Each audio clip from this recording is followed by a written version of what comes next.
Fuck! Sword! No! No! Stop! No! I just clicked the fucking mic button! Stop it! I'm sorry. I'm here. I'm live. What's going on, chat? Is anybody here? Ollie's here. Hi, Ollie. What's going on? Sorry. That was my dog. Oh, it's alright. How you doing? Buddy, out. Get out. Get the fuck out. Leave.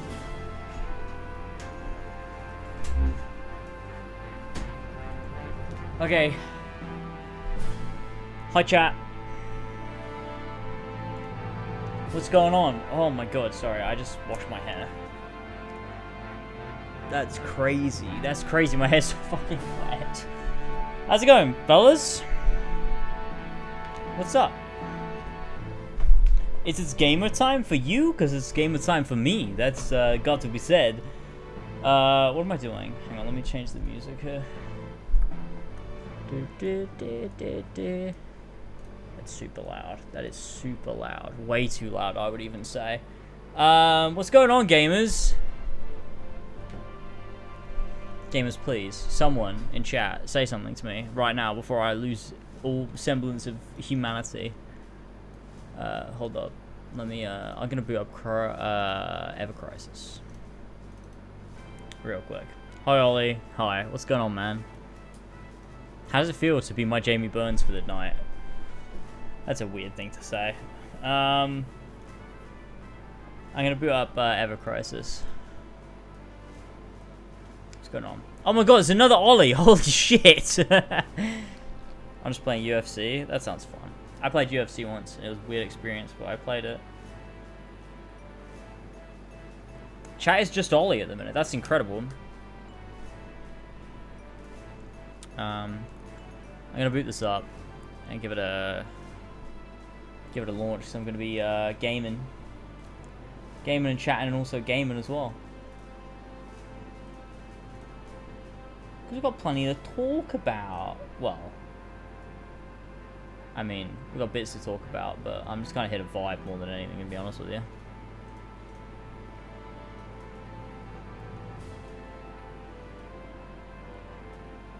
There we go. I saw it out. But yeah, I did play UFC once. I played UFC one of them, and it was it's a weird experience. I didn't vibe with it, I don't think, to be honest with you. Oh shit, that's the game, isn't it? We good. Play UFC with me instead of this. But I don't have UFC, that's the thing. Which UFC are you playing? UFC 4? Is that the newest one? Or is there a UFC 5? Dude, my hair... I need a fucking haircut. I got a problem. We're doing UFC 4 together. It's on EA Play. Look, if I do that though... Okay, I was about to say I'm going to lose all my viewers, but let's be honest. How many viewers do I have right now? 2. Actually, I don't know how many I really have, but...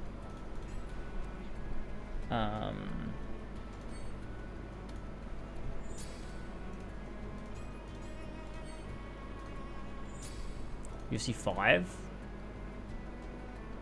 Oh, UFC 5 is out in October. Thank you for subbing, you sassy little... Thanks for the sub, Ollie! Appreciate it. Appreciate the 17 months. Yeah, James, I'm also joking. It'd be shit-kicking and not even a fun one. Okay. Thanks, man. I appreciate that. It makes me feel really sad. I think I'd win, actually. I'll be honest with you. I think I'd be really good at it. Hey, how's it going, Kitsune Sam? What's going on? I do, but I wouldn't expect it. One day, maybe. When I'm a UFC YouTuber. You just wait. I'm gonna be a part-time everything YouTuber. This t-shirt's really tight.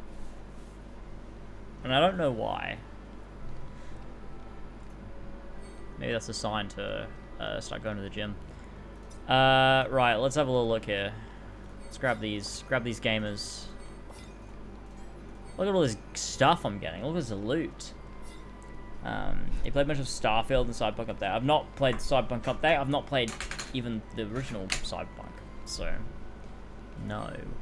But maybe one day I'll like revisit Cyberpunk and give it a fair crack. But so far, no. Starfield, though, I'm playing a shit ton. But I need to get back into it. I've not played it for a little bit now. I want to play more, but I'm worried that maybe I'm in the period where, like, I just put it down for a bit. Maybe in 6 months I start playing it again. Who knows? Do I have the special pass for today? Hey, Black Panther, what's going on? Black Panther, but with V's instead of A's. That's pretty cool. I wish I had V's instead of A's in my name. I'd be Javuns. It'd be great. What are we doing here?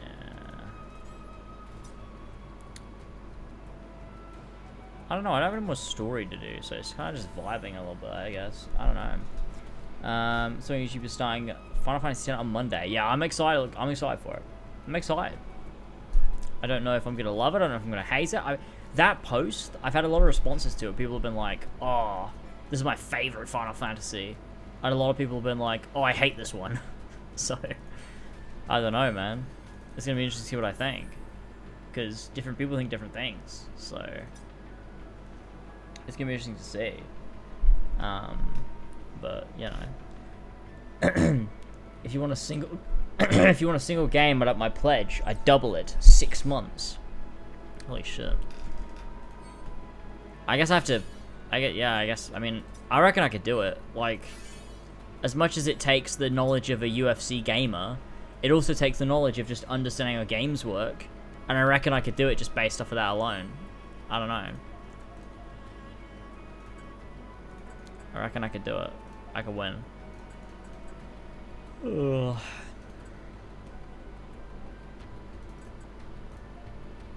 Do it then. Well, is it on Game Pass or do I have to buy it?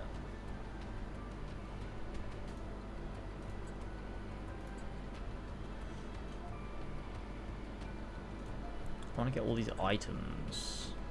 It's on Game Pass? Oh yeah, you said EA Play. Alright. Hold on. Oh no, my Xbox is in the bedroom. Fuck.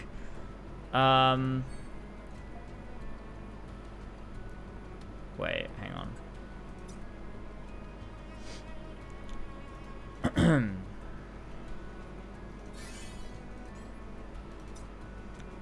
What am I doing? Let's just run a thing. I could go. Let me run a thing, and I'll go grab it. I'll go grab the Xbox.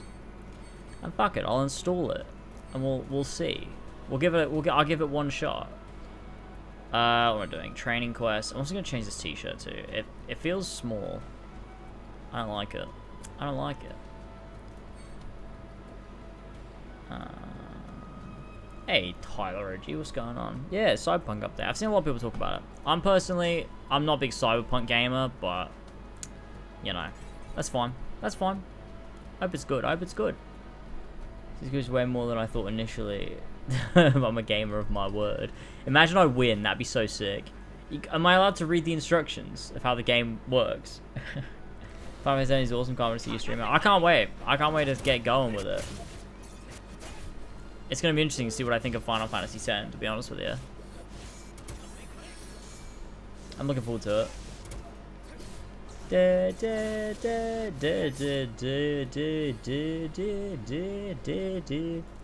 Alright, I'm going to leave this playing. I'm going to grab the Xbox. I will be back in but a moment, fellas, with the Xbox in tow. And we'll do some UFC.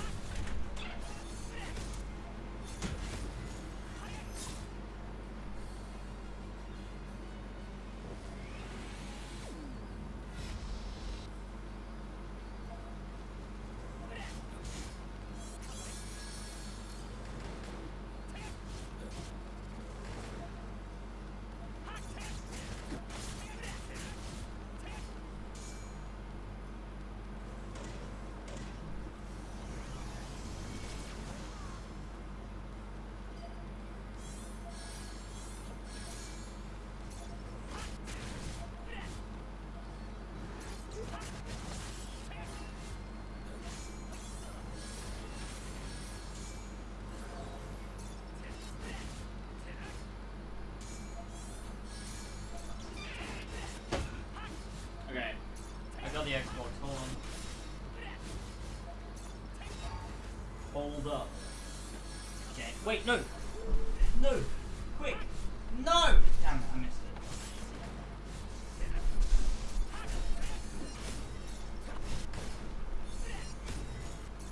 Wait, is that upside down? No. I'm really good at using an Xbox.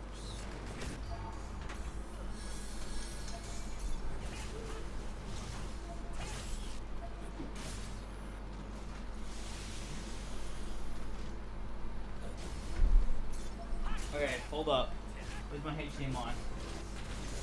Here we go. Here we go, fellas. We're getting close to this. Shit!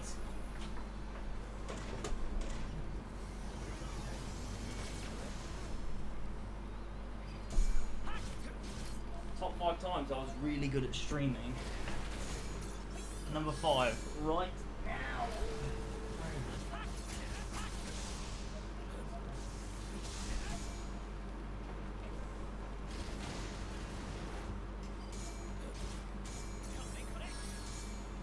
Woo! Okay.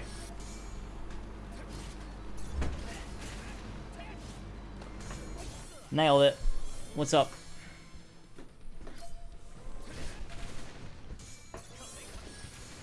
Okay, good. I can read the instructions. That's great. Okay.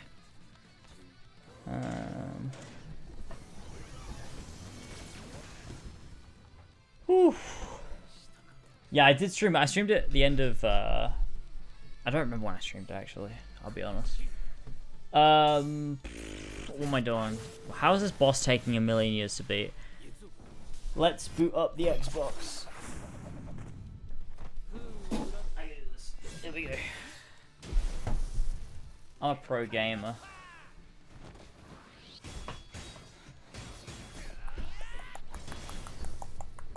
I remember being a kid playing Final Fantasy X for the first time, being blown away by the graphics compared to the previous games on the PS1. Yeah, I mean, that makes sense. Being the first PS2 version, entry. Put on Starfield 2 for a little, not because I don't like the game, just randomly started emulating games on my tablet and been hooked ever since. Yeah, I mean, that's the thing. Starfield's one of those games where you can do that, just like Skyrim was. So, that's fair. Oh, fuck, controller's not fucking connected.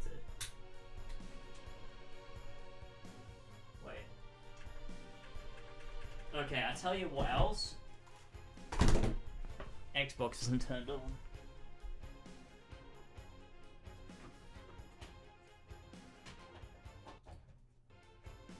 I am but a fool, Jade England.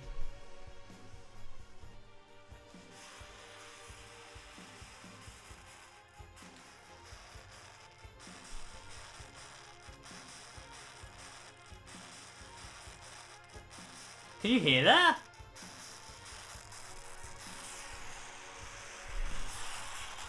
What did I do?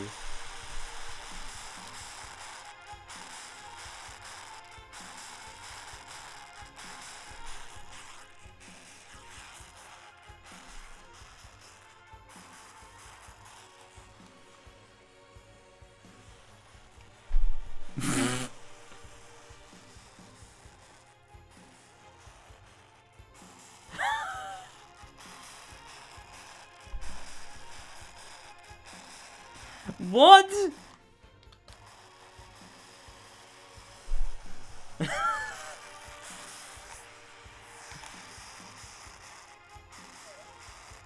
What am I supposed to do? Why is that happening?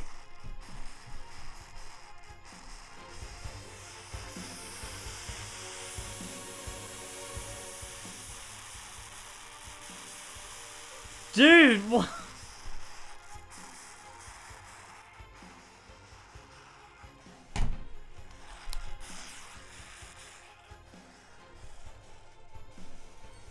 Okay, hold on.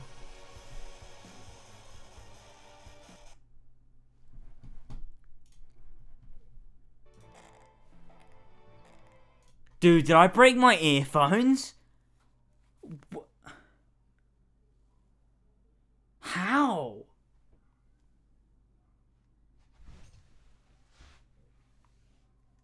Hang on, I'm checking the plug, hold on. It's this one.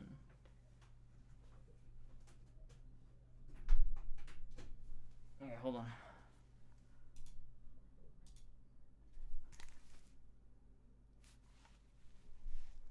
Okay, that's not playing out. Hang on. Wait. Did I fix it or is it fucked?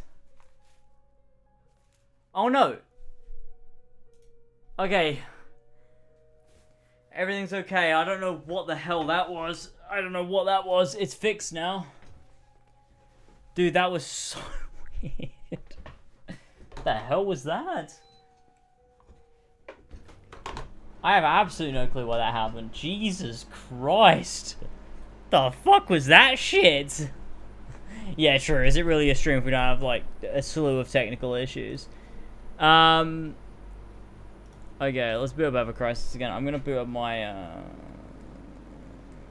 Xbox. And I'm gonna just install UFC so that we can have a UFC game. It'll be great. I'm sure I'll win. Why didn't that work? Oh, it's cause... Wait.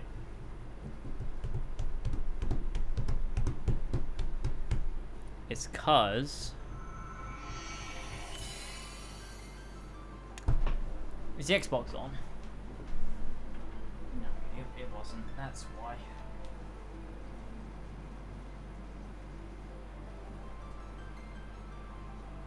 Now it's on.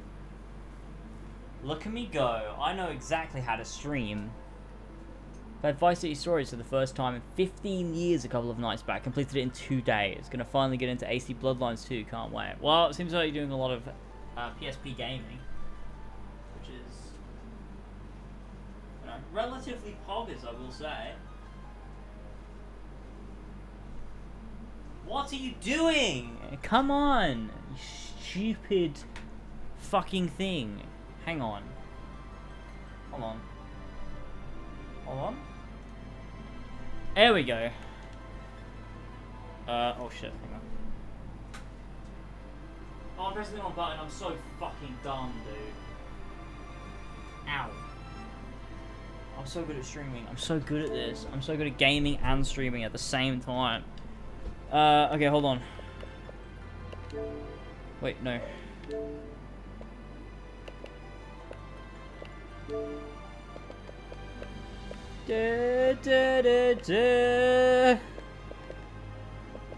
Okay, where am I looking? Is it old game? Where is it? What? Where is it? There's UFC 3. Am I blind?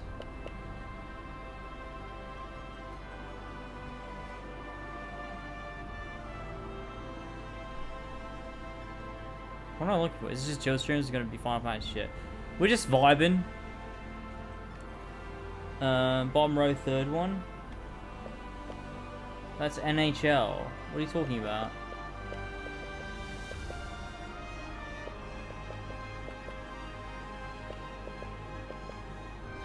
Oh fuck! Sorry, I'm fucking stupid.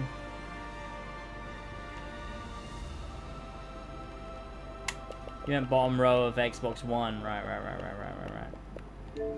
How big is the file? Do you read any of the new interviews? No. I know Zach is in it. Playable. Zach is playable. I know that. And Vincent's not. I know that. I know those tiny details. Wait, what the fuck's happened to my sub goal? Wait, the font has changed across scenes. Oh, that's stupid. Oh, whatever. I'm just gonna leave it. I don't give a shit. 48 minutes? That's some serious dick and balls. It's only 30 gigabytes. What the fuck are we doing? 30 gigabytes and it's gonna take 40 minutes? Okay. So it'll be done at 20 past 10. Okay, easy.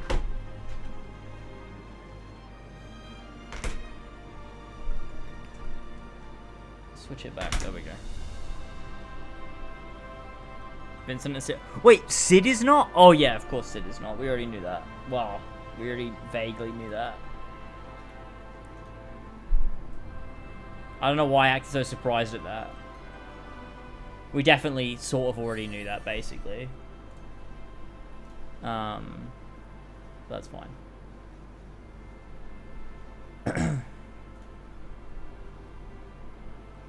Do you know what's super offensive? When I asked on Elva's Discord, shall I go live, Tassos said yes, and he's not here. What a little bitch. I'm gonna fucking fight him in the ring. We're gonna go toe-to-toe in the octagon. Once I'm done demolishing Ollie. In real life. Then we'll do it. Me and Tassos, alright? Tassos always fucking does that. He's done that to me many times. What, he tells you to stream and then doesn't show up to your streams? That's a bitch behavior. Do you want me to link to everything? Go for it. Sure, why not?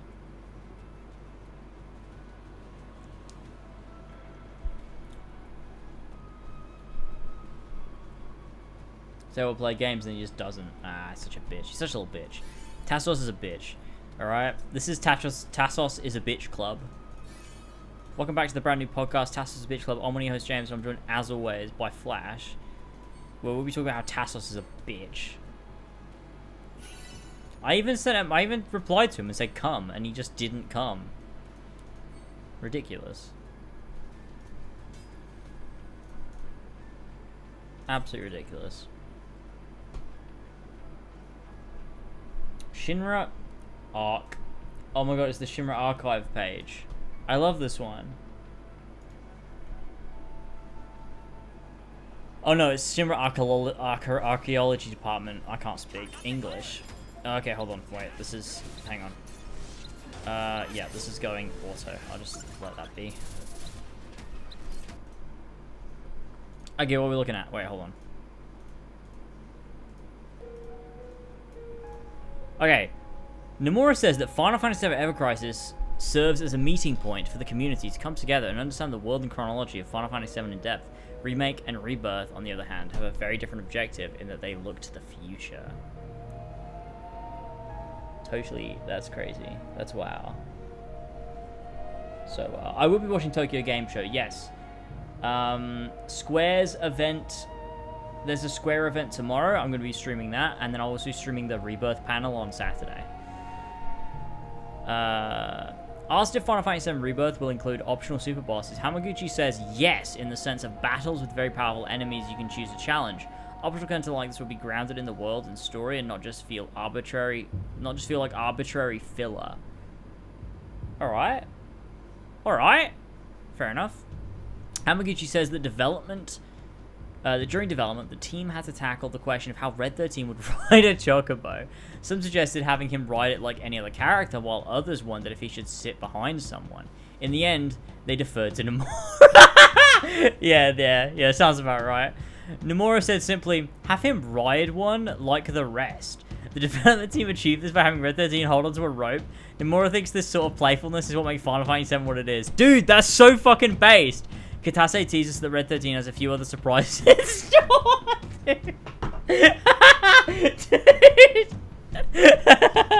Dude, I fucking love Final Fantasy VII. It's so fucking stupid. Kitase teases that Red 13 has a few other surprises in store. Alongside riding a chocobo like a person. Dude, I love Final Fantasy VII. Oh, yeah, he is, of course. Talking about the Shimmer Guard costume. Of course he is. Yeah. That's so funny. In the end, they deferred to Nomura. I love that. That's so fucking funny. Oh my god. That's so good. I wonder if Konami's going to show Silent Hill 2. It was leaked on stream that it'll be a TGS. Probably. Maybe. I'd imagine so. That makes sense. If Nomura... No matter what Nomura tells me, I'll do it.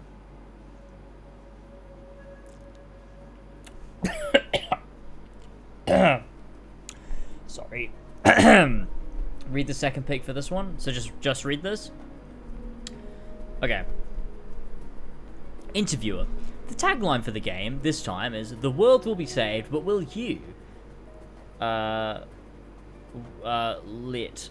Will you be in the world? Defend? I don't know what that means. I guess it's a literal translation. Could you please tell us what your thoughts and feelings what thoughts and feelings have gone into these words. Nomura says, first and foremost, it has to do with the fate of a certain woman, which I'd imagine is a question on everyone's minds. Many intriguing topics have arisen as themes, such as how Zack is involved, which is a mystery that has emerged from the remake series, and so Zack's perspective is also a factor, as well as Cloud's, of course.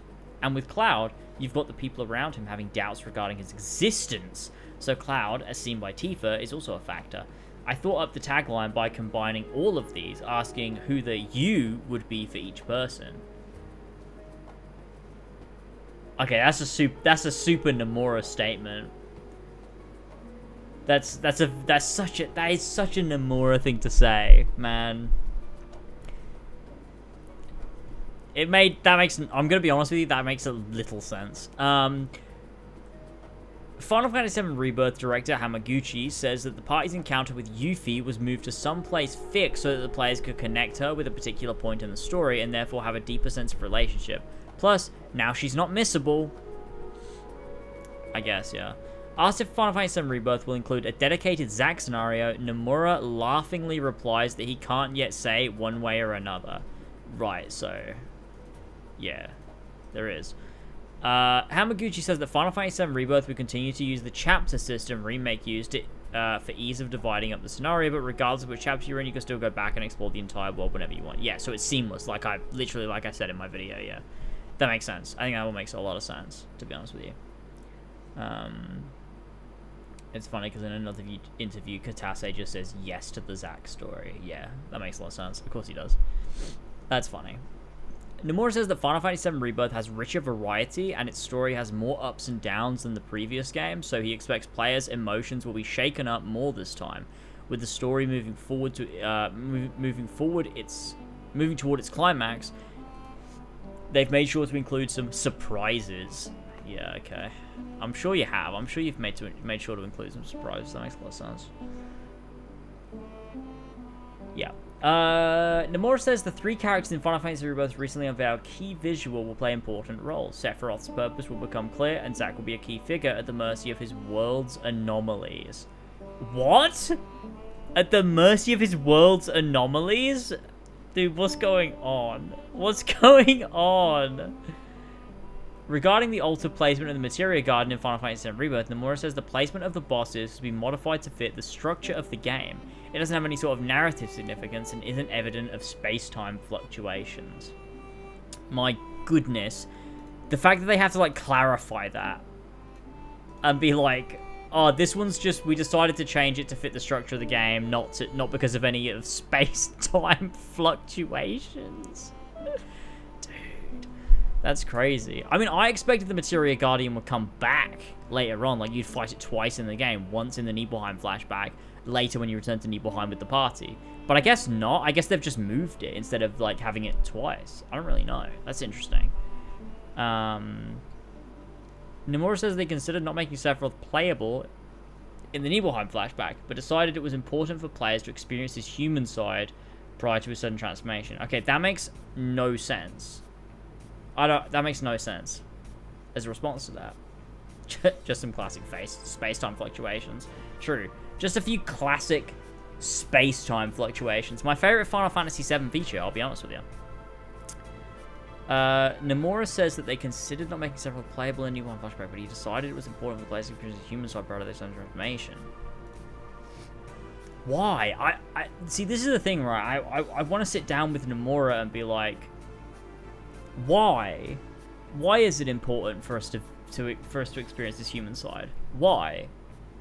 Because you didn't do it in the original game. So was that a mistake? Was it an accident in the original game? I don't understand. I don't get it. Because Sephiroth is going to be redeemed. Why though? What do you mean why? I mean why? Because the original game doesn't do that. The original game... No, the OG is simply not that good. Okay, Nomura. Alright, get out of my chat, Nomura. You know what? I take it back. Tassos, get out of here. I don't want you here, Tassos. I was wrong earlier when I said I wanted you here. Get out. Get out.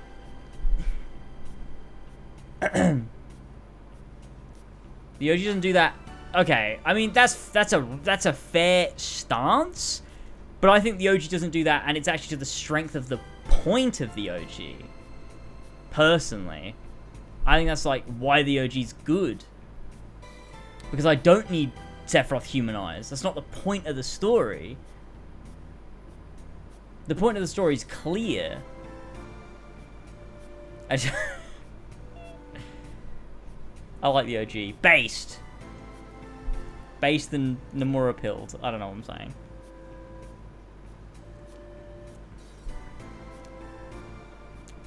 It's like, look, Final Fantasy VI, like, you could have humanized Kefka, but also don't do that because it's better if you don't. And I think the same with Sephiroth. Like, I don't like it. I don't need Sephiroth to be humanized. I like the mystery of, like, why is Sephiroth like this? Why is he so desperate to find out his true origin? Why is he, like... Those questions make the substance matter.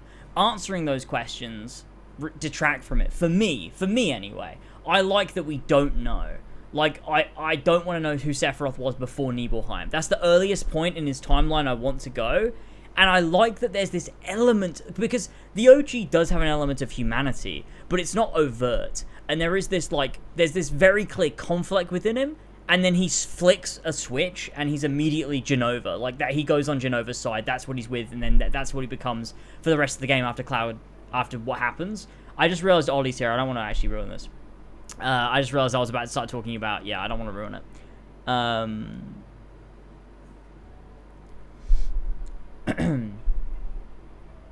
Yeah, no, it tries to tell he was human at some point, but I think I like the implication of it. I like the implication of his humanity more than the exploration of his humanity. So I get your perspective, like you don't mind necessarily, that's fine, but I personally I think just for me I prefer the implication of his humanity. I don't need it explored. I'm fine with it being left up to my imagination, because it's not really integral to the story of Final Fantasy VII. Yes, it's integral to Remake, and so yes, they should do it, because the intent of Remake by the end is probably to redeem him, or at least show a like, similar to, honestly, it reminds me of Xehanort almost, but I don't like that, maybe. I don't know. I think, I get what you're saying, like, I mean, I think Rebirth, at least, will try to do things that Crisis Core did, and it will execute them better. I just think the execution, no matter how good, detracts from what I found valuable in the original game. Because that's just it. No, but I like Xehanort's redemption. I like that. I'm just saying it works for Xehanort. I don't think I like it for Sephiroth. In that you take someone that was seen as all evil and go, we're going to redeem this character and give them a backstory. And I'm like, yes, that works so much for Xehanort. You know what? I like it. Okay, redemption's the wrong word. I don't mean redemption. That's not what I mean. That's not absolutely not what I mean. Yeah, you're right. I don't mean redemption when I say that. That's not actually what I meant. But you know what I mean, because you've played Union Cross and Dark Road. Like, you know what I mean when I say that. Obviously, I don't actually mean redemption. But you know. I think it works very well for Xehanort, and it actually bolsters his character. For Sephiroth, I don't know. I think for me as well, Final Fantasies are very isolated to their singular game, and anything that branches out of that I see as a detraction, a change, a retcon, whatever else. And that bothers me, whereas Kingdom Hearts is, like, fundamentally a continuous story that jumps from game to game to game and develops on itself every single time. And retcons aren't retcons in a negative sense, they're retcons in, like, a positive way, where they actually bolster what came before. Whereas the Final Fantasy VII, yeah. I don't know. We should have Crisis Core session for a bit later, for reasons. Okay, I'd love to talk about Crisis Core. It's my favorite game, actually. I love Crisis Core. Why is this page scrolling? Okay, where should we... Let's move on to the next one.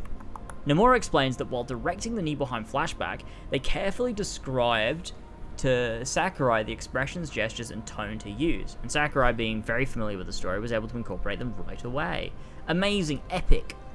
Final Fantasy Rebirth director Hamaguchi says that initially the development team tried to keep the game's script around the same length as remakes, but ultimately ended up being roughly twice as long. Bloody fucking hell. Alright. I mean, look, let's be honest. The distance between the start of Midgar and leaving Midgar is half, if not more than half, the length of leaving Midgar to the Forgotten Capital. So, like, to be fair, not that crazy. I don't know. T for physics, that's the narrative, yeah. Xehanort was always a character that was described as very much troubled and misguided, even though he's still absolutely evil and is misguided. And the Sephiroth, like you said, is just bad because he turned crazy. So yeah, I understand that view. Yeah, I'm with you. It's much less than half. Like a third at best. Wait, what do you mean? Yeah, no, that's what I said. Less than half. Even less than half. Because Midgar is like 6 hours. From leaving Midgar to the Forgotten Capital, yeah, it's probably like 15. Well, maybe a bit less than 50. It depends how slow you are or how fast you are. I just know that the whole game took me about 35 hours. Yeah, so it's probably about 10 to 15 hours, right? Midgar took me 6, though. Midgar took me 6 on my first playthrough. So, yeah. So, yeah, Midgar took me about 6. I think, yeah, it probably took me 14 then to get from leaving Midgar to it's just one word words. Exactly, that's what I do. I like doing with words. Right, let's move on. Nomura says that Wutai has been moved to the third part of Remake. Oh yeah, I remember this. Trilogy with plans to scale it up. The main scenario for part 3 is already finished. Whoa, and the team is currently figuring out the characters who will appear in it. What? What do you mean figuring out the characters that will appear in it? What does that mean? What does that mean? Does that mean main party? What does that mean, the characters that will appear in it? In part 3 or just in Wutai? Like side characters, guest characters? Okay. Okay. I thought he meant like just all characters. Like, what main characters are just not going to be in it?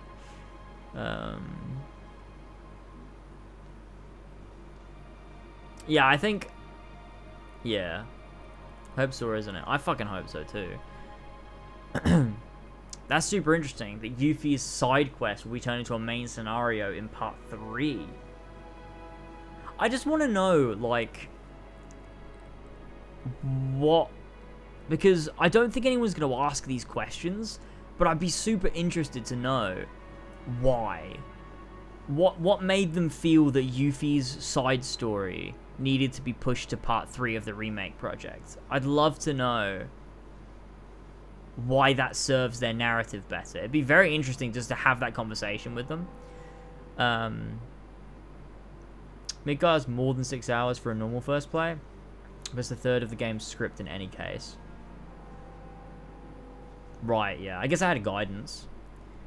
By the way, I have more things for you to read after these tweets. Okay. Rebirth is going to end with the worlds merging, and Wutai is going to be the main area of part 3 story. Yeah, maybe that makes sense, actually. Yeah, maybe. What are we doing with Yuffie here? So fucking mid in the OG, it's not even funny. Okay. You know what? I'll hold my tongue. That's fine. You know what? Valid for you. Valid.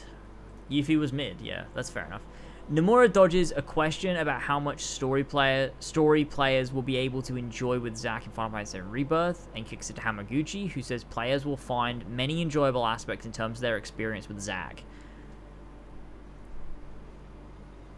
Alright, I'll find many enjoyable experiences with Zack, I guess. I don't know what that means.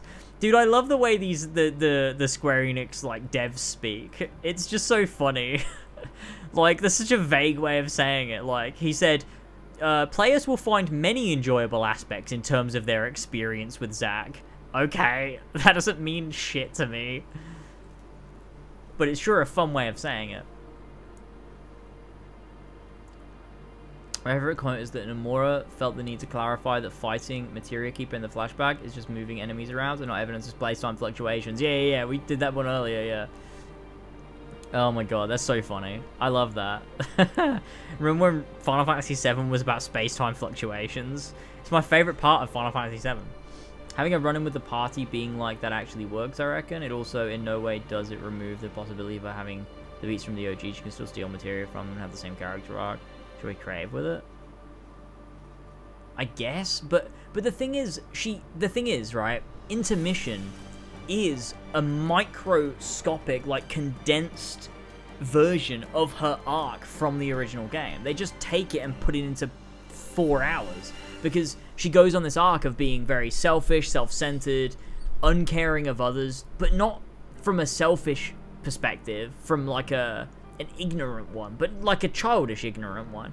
And then she's actually going out to steal materia. She takes Sonon, they're going to steal materia, and then she ends up discovering what it means to help others and the importance of fighting for a greater cause when she sees the plate drop and after Sonon dies. So she's had a Final Fantasy VII arc, at least to me, like, that's just my perspective on it, is by the end of Intermission, she's had her Final Fantasy VII arc. So where does she pick up now is if she goes back to, oh, I'm going to start stealing your materia and I just want to help Wutai. It's like, why would they do that? That doesn't feel right to me. Because the whole ending of yeah, I don't know. I just think they're trying to do. To me, it feels like they're trying to do 2 things at once.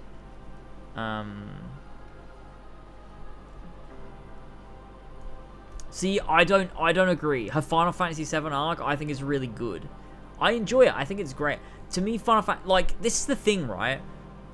If Final Fantasy VII didn't have a compilation, didn't have a remake, would we be having this conversation, or would we both just agree Final Fantasy VII is a great game, and all of its characters support its narrative perfectly?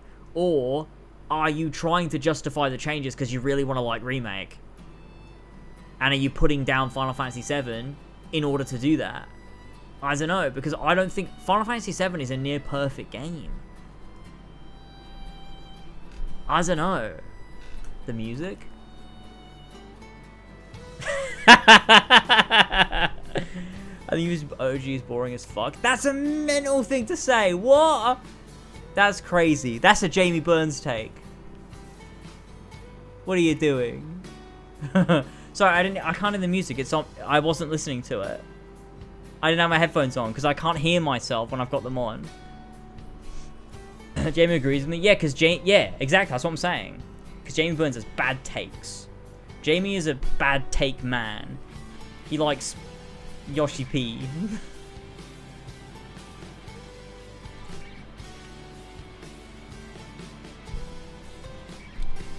Why does remake have to hit the same beats as the original? In my mind, they're 2 separate things.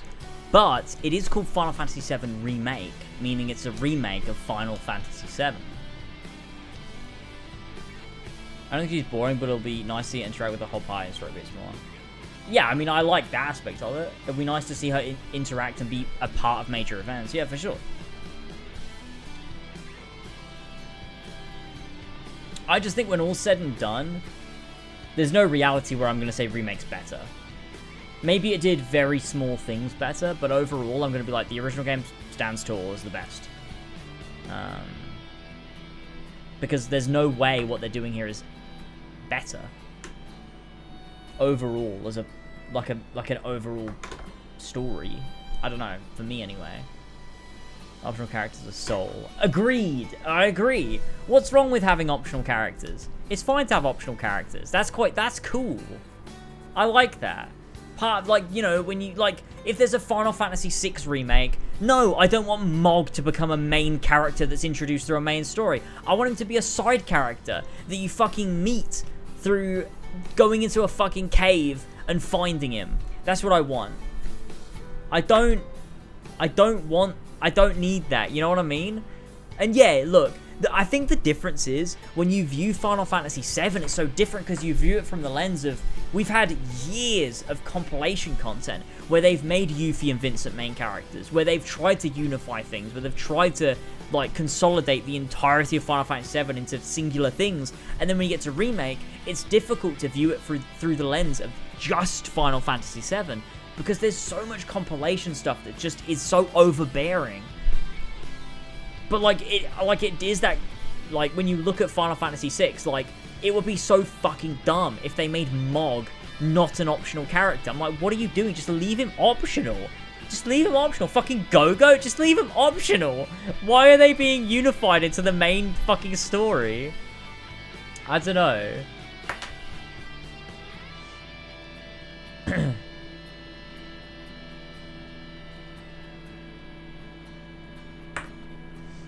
It's fun optional characters, you don't have to pretend they're well done though. They're a character that by design doesn't match to the story. The ceiling's like okay at best.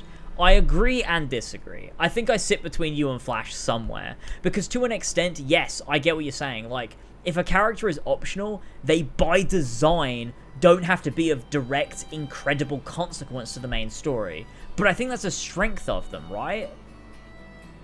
Like, I think that's kind of part of what makes the game so cool. Like, you find Yuffie and it's a complete accident. And she's not of direct consequence to the ending of the game or the outcome, but her arc that you can explore if you so choose plays into the core themes. And I think what it does is, by your act of accidentally stumbling across it and then deciding to pursue that character's story, it bolsters the themes of the main story without direct intent in a way. And I think that makes it more special. It's like a social link in Persona. Sure. I mean, yeah. I mean, yeah. I think it's a weakness by definition. I don't actually mind optional characters, but like, you know, having that character still have their arc while also being part of the main story is ultimately better. I don't think I agree. I think the option to not have it is maybe not better, but I think I like it more. I like the ability to miss things that, while not existing, don't subtract from the story. Engaging with them or discovering them add to it, which I think makes it for me. Like with Yuffie and with Vincent, if you don't find them, the story is not worse or lacking or missing integral elements, but when you do find Vincent and you do find Yuffie, exploring their stories bolsters what you have, right? It's also like, if you don't go back to Nibelheim after the live stream segment with Tifa, if you don't, the story still plays out the same, and the character arcs conclude, and the story concludes in the way that is satisfying. But if you do go back to Nibelheim and you learn about Zack and you learn about what happened in Nibelheim, it just elevates it a bit more. It gives this added depth where you're like, oh, I get it that little bit more. But if you don't do it, it doesn't mean you don't get a meaningful experience. I think. And I think part of making these characters optional adds to the systemic and organic nature of exploring the themes of the game through the player's actions. I think that's important. I don't know.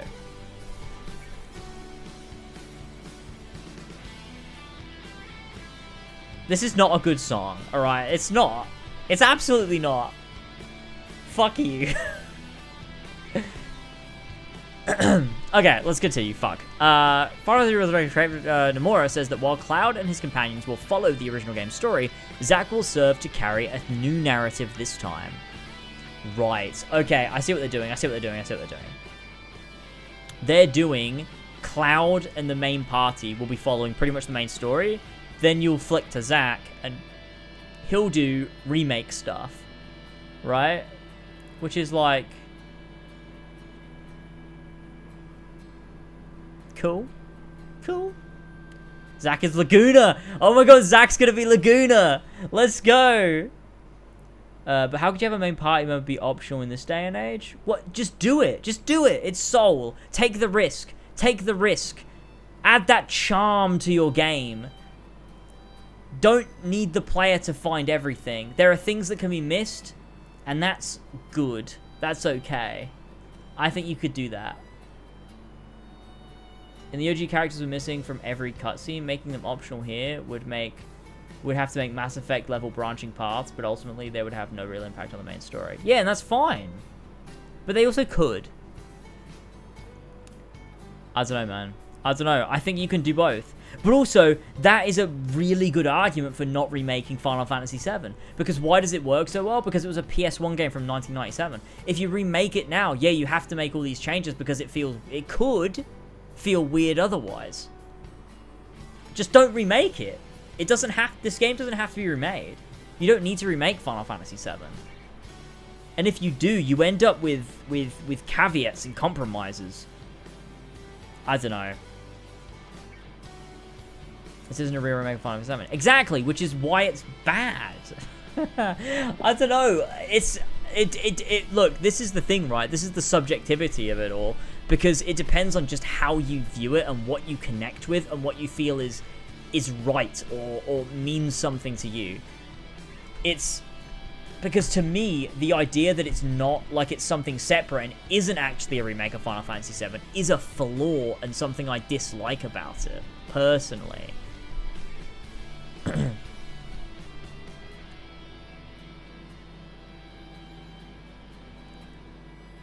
I think what'll make or break this game for me is why they're doing it and what all the new stuff means. If they have something to actually say through the vehicle of Final Fantasy VII, I won't mind.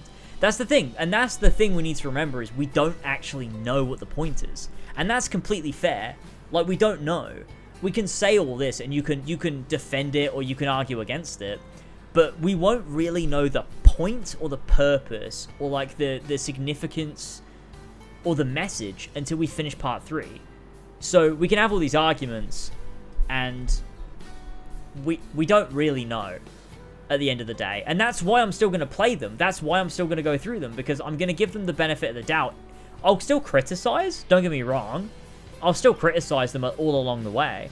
But if I come out at the end of Part 3 and I'm wrong, I'll admit that I'm wrong. I'll be like, oh, they came around. Like, it's the same thing that happened in, well, it would be the same thing that happened when I was playing Final Fantasy IX. So many times during Final Fantasy IX, I would spend like 15 minutes criticizing it, and then the next 5 minutes of the game would explain it and justify everything, and I'd be like, oh, I'm a fucking idiot for doing that. But I was wrong, and it turns out I was wrong, and I admit that I'm wrong. And Final Fantasy IX is an incredible game, and I shouldn't have been so critical of it. I should have just finished the whole thing. And in a way, that's why I'm just going to see Remake through to the end. Because, yes, I will criticize it as it comes. I will argue for things here and there. But if I get to the end of Part 3 and it justifies itself and is genuinely, really thematically connected to the spirit of Final Fantasy VII, of course I'll admit I'm wrong. Because I'll love it and it will connect with me, right? So, you know. This reminds me of when I was like 13 and Five Nights at Freddy's lore wasn't complicated yet and streamers would sit there and theorize over it. Yeah. I would never admit I'm wrong, for the record. Yeah, I mean, that's respectable. I reckon the message is probably going to be clear by the middle part of Part 2. Whether it's good or bad is another thing, but I think when they start to properly messing with the reunion concept and the merge is when we'll fully explore what the message is going to be. True, but I think we still won't fully know if it's good until the end of Part 3. Because things can be dodgy, and then you finish the third part of a trilogy and you're like, oh, they brought it all around, it makes sense. In a way, right? Like I think the example I always think to is when Empire Strikes Back came out, sorry Flash, people hated it, and then, you know, years later after the trilogy is complete, people love those 3 films, you know, the first 3 Star Wars films. So I think nothing is ever solidified as good or bad until it's finished. So I think that's fair. Okay, let's keep going. Nomura says that rather than having players of the remake project constantly knowing what comes next and having the OG reaffirm, he wants both new and veteran players to have the same heart-pounding, suspenseful experience as way back when. And look, I get that and I respect that, but I don't think surprise and shock is the core theme or the core... Okay, not the core theme. The core point of Final Fantasy VII. Because if that's the point, and like I get it, like I get what they're saying, but there's an element of this where I'm like... If surprise is what made a story good, replaying it would always be bad. So, surprise and shock is not what makes Final Fantasy VII good. It's the themes that come from it. The surprise and the shock and the plot twists are a vehicle for telling a story that means something on a deeper level. But if you take that and you go, no, what made Final Fantasy VII good is that it shocked everyone and surprised everyone with its plot twist, I think you're missing the point. And I don't think that's what he's saying here. I will be, like, to, you know, to just go back on what I said. I don't think Nomura is saying that here at all. I don't think he's saying that. So I'm just like, preemptively explaining that, but I don't actually think that's what Nomura is saying. Because there's no way Nomura thinks that the core thing that made Final Fantasy VII good was its shock value. I think there is, or there has to be, or at least to him, is an intrinsic theme that is part of Remake, regardless of what we think, or what anyone thinks. Oh, you're not. Yeah, no. That was me using it to springboard into something that, so, yeah, no. I don't think Nomura's saying that. I think it's an issue of a way you could look at something, and I do think they're highlighting it continuously. And to me, that's almost like a... Yeah, like, they want to make this exciting for new players and for old players.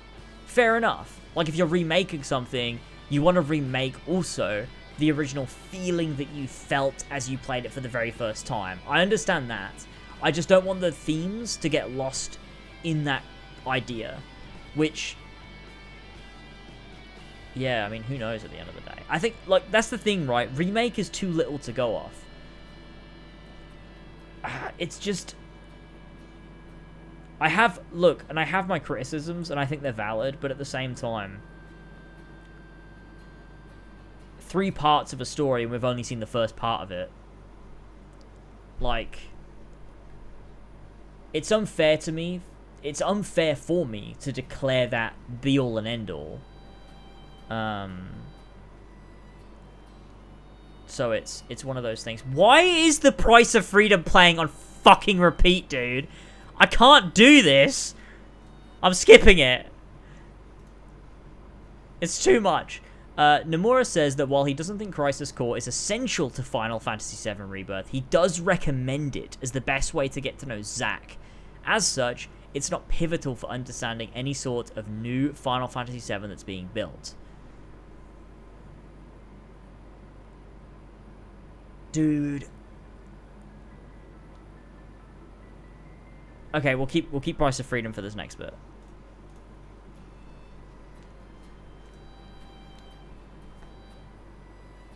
I don't know what to say. Like, I don't actually know what to say about this.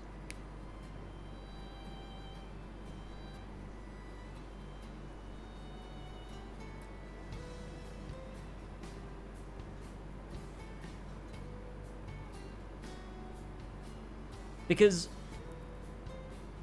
if you want players to get to know Zack, it means you intrinsically do not intend on delivering on the plot twist of Final Fantasy VII in Rebirth.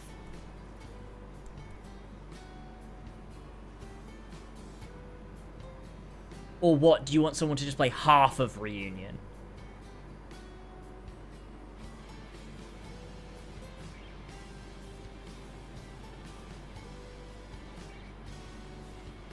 I need someone else's take on this. Someone else give me a take on this. Tassos, ideally, because Tassos is like the antithesis to Flash when it comes to remake. So I need a opposite of me opinion on this. I like Final Fantasy VII. Same, man. What do you want my take on this thing? So Nomura says that while he doesn't think Crisis Core is essential to Final Fantasy VII Rebirth, he does recommend it as the best way to get to know Zack. As such, it's not pivotal for understanding any sort of new Final Fantasy VII that's being built. I need someone else's take because I don't even have a take. I don't even have a take on that. I don't even know what to say about it. I think that whole statement has just a bit confused me a little bit. I need another take. Because I'm sure there's an interview where Kitase and Nomura said they don't care about that plot twist. I mean, I'm pretty certain they don't. And that's like, yeah, that's fine. That's the point of remake. They don't care about that plot twist. But I think that's a confirmation there, right? I'm interested in being what he is for Kingdom Hearts side games. Like, you absolutely should play them, but sure, Rebirth itself is going to explain the basic what Crisis Core things are used in. But what about but does that mean in Rebirth, the whole concept of exploring Zack and his connection to Cloud is gone? Because if you play Reunion before Rebirth, it spoils Final Fantasy VII. But the thing is, they're not telling people to play Final Fantasy VII. They're telling people to play Crisis Core, which means to me, I mean, That's the thing. To me, they don't value the plot twist of Final Fantasy VII. But, is that a good thing? Because what it actually means is they don't value the shock factor. What they value are the themes more than the plot twist and shock factor. I think the plot twist is still going to be present, just pushed back as a secondary thing probably, on account of Nomura suggesting that it's better to play Crisis Core. Yeah, so like if he's saying you should play Crisis Core, then he's basically saying spoil Final Fantasy VII for yourself before you go into Rebirth, because Final Fantasy VII is not going to be relevant. In so many words. That's a bit of a crude way of putting it, but I actually prefer they try not to keep the plot twist from the OG intact.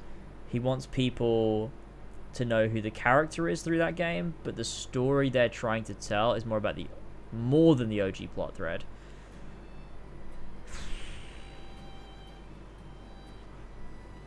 It just makes me fucking sad. I don't know, man. I love Final Fantasy VII. It means so much to me. This is all just like... Let's move on to the next one. Asked if he doesn't think Cloud and Sephiroth teaming up to fight feels a little hot and heavy, Final Fantasy Resurrected Hamaguchi laughs and says it's the sort of thing he figures many fans would be pleased about. Yeah, alright, man. Fucking... Yeah, alright. Yeah, fans will love it. Cool. That means you should do it. Final Fantasy VII Rebirth director Hamaguchi says that in addition to consumables like potions, players will be able to craft things like accessories and armor. They'll also be able to upgrade their armor in the system. Certain mercenary quests will center around crafting. Mercenary quests? Okay. Alright. Interesting. Regarding Final Fantasy Rebirth's tagline, Nomura acknowledged the most pressing thing on everyone's minds is Aerith's fate. He says the you in the tagline refers to many people according to various points of view, Zack, Clouds, and Tifa's. Yeah, that's a Nomura thing to say. That's a lot. That's a lot of things.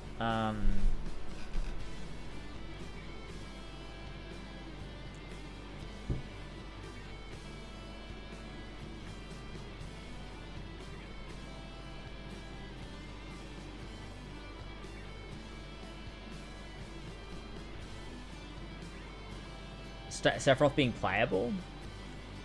See, this is the thing. I had this conversation with Elva last night about Sephiroth being playable, and he has to be playable in Remake because of the presentation of it, unless you were to have him revive Cloud every time he died, which you could do.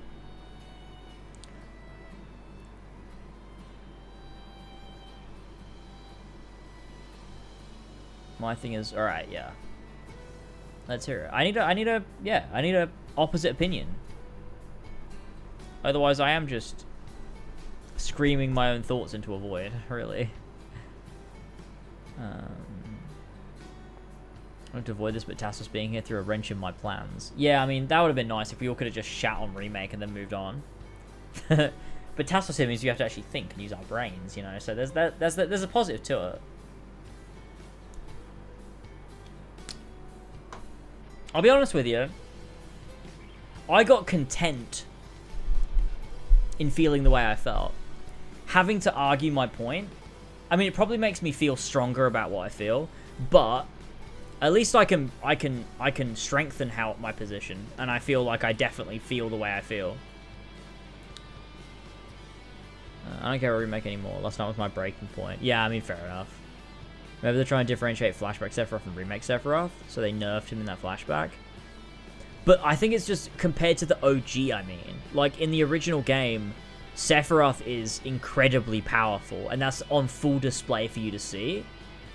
In a scene that he's just like, he is the soldier.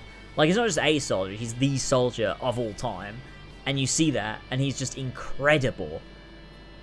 Even next to a character, which you find out is Zack, that Cloud looked up to, Sephiroth is, you know, Sephiroth is next level. Like, you know, Cloud looked up to Sephiroth, but he also looked up to Zack. But Sephiroth is a million times more powerful than Zack. And it's just this incredible display of that. When he's dealing like 3,000 damage to a green dragon in one hit, it's like, holy shit. Like, that's incredible. But then in Rebirth, he's doing 139 damage to a fly, and it's like, I mean, it's cool to play as him, yeah, but it sacrifices narrative integrity to me. Definitely agree with your video about Sephiroth. It's definitely cool to control him, but it does lose something narratively. Yeah, I mean, like, it's fun. It feels good. He plays well. Like, don't get me wrong. He feels great to play as. He's got a great moveset, and his different abilities, like, it works well. Like, it's well designed, like all of Remake's combat was. But I think narratively it loses that heavy punch.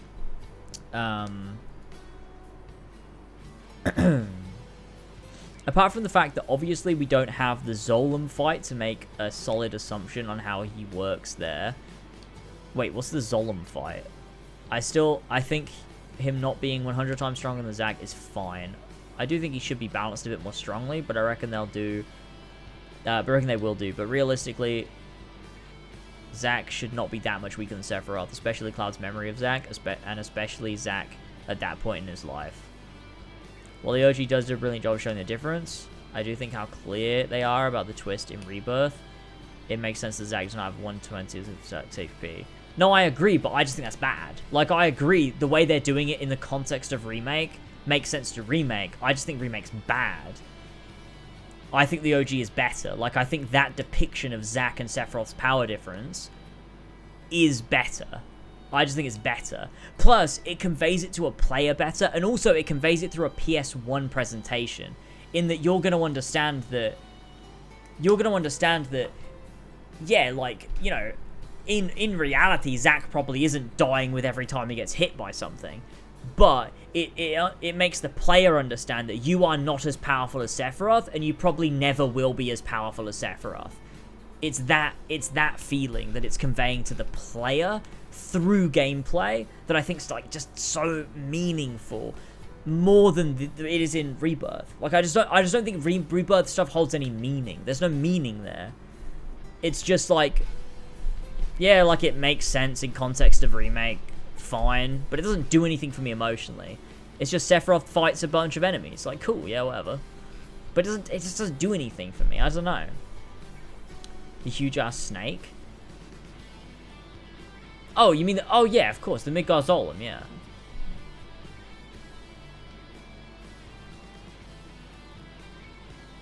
That is a cool looking dolphin, true. I agree it's less narratively impactful, presumably, but I don't think this is make or break. No, it's definitely not make or break, for sure.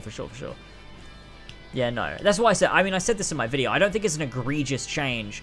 I think a lot of what I dislike about Remake is it's not one huge change. It's like 100 small changes that amount to me being quite disappointed when comparing it to the original, I think. I do think making him playable does remove a sense of foreboding, how much of a threat he is, but I don't think it's actually bad in achieving what it's meant to achieve beyond that. Yeah, but I also think Remake's direction is wrong. Or not wrong, I just think it's not as good as what the original feels. It doesn't, like, all I can tell you, and I could analyze this a million ways, and you could feel differently, and that's fine, that's reasonable, but I don't feel as much when I play Remake and Rebirth as when I play the OG.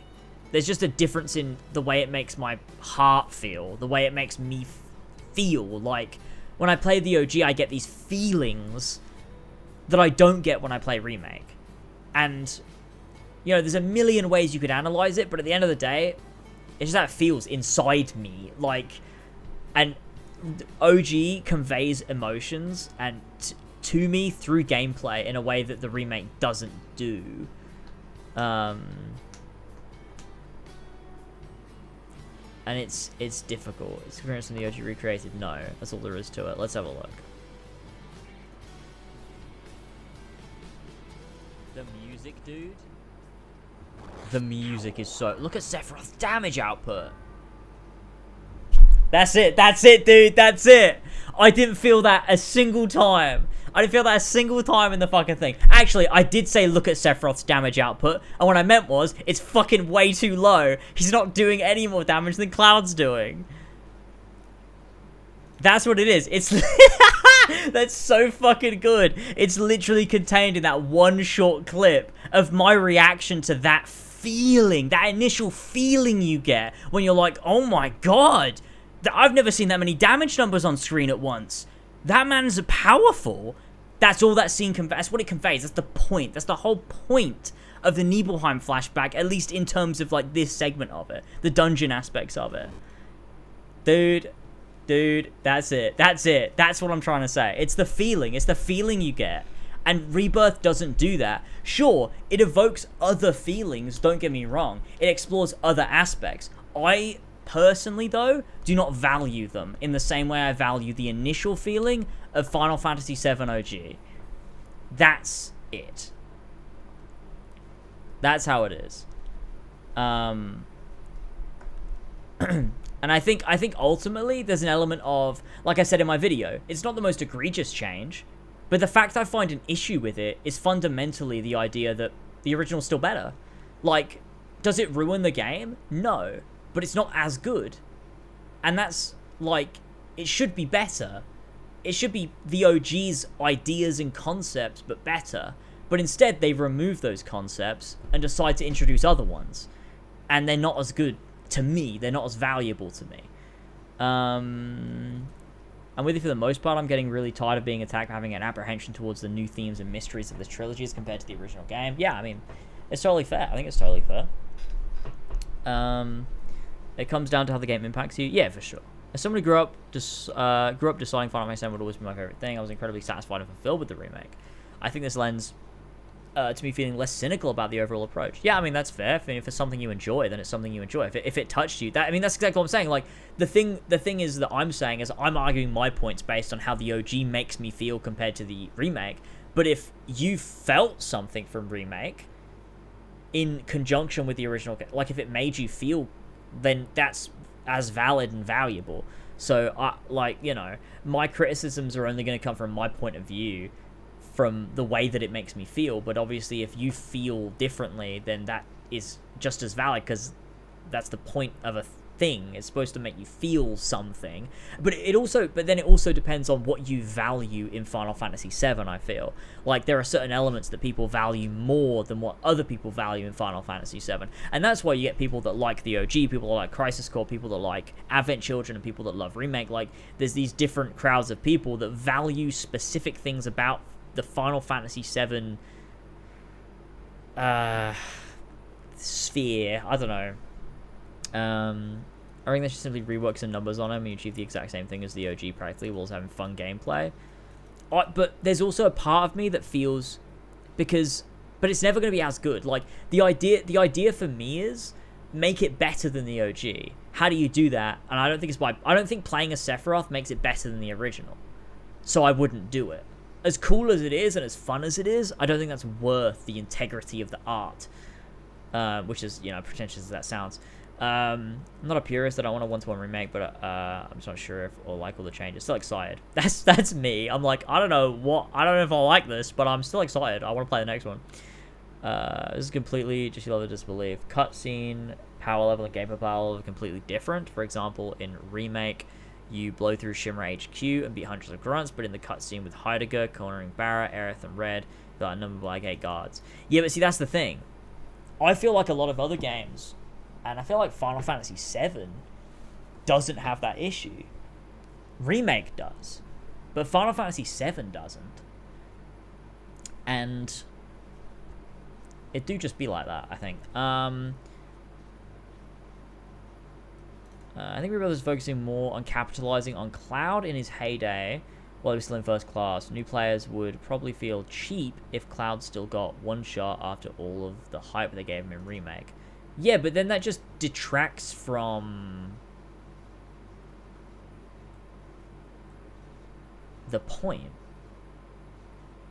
I feel like so much of Remake just detracts from the point. I can also see it as Cloud's Remake arc, and kind of breaking free of Sephiroth earlier could work to muddle his memories even more than they already were. So, like, I can deal with it, I think. I can deal with it, I think.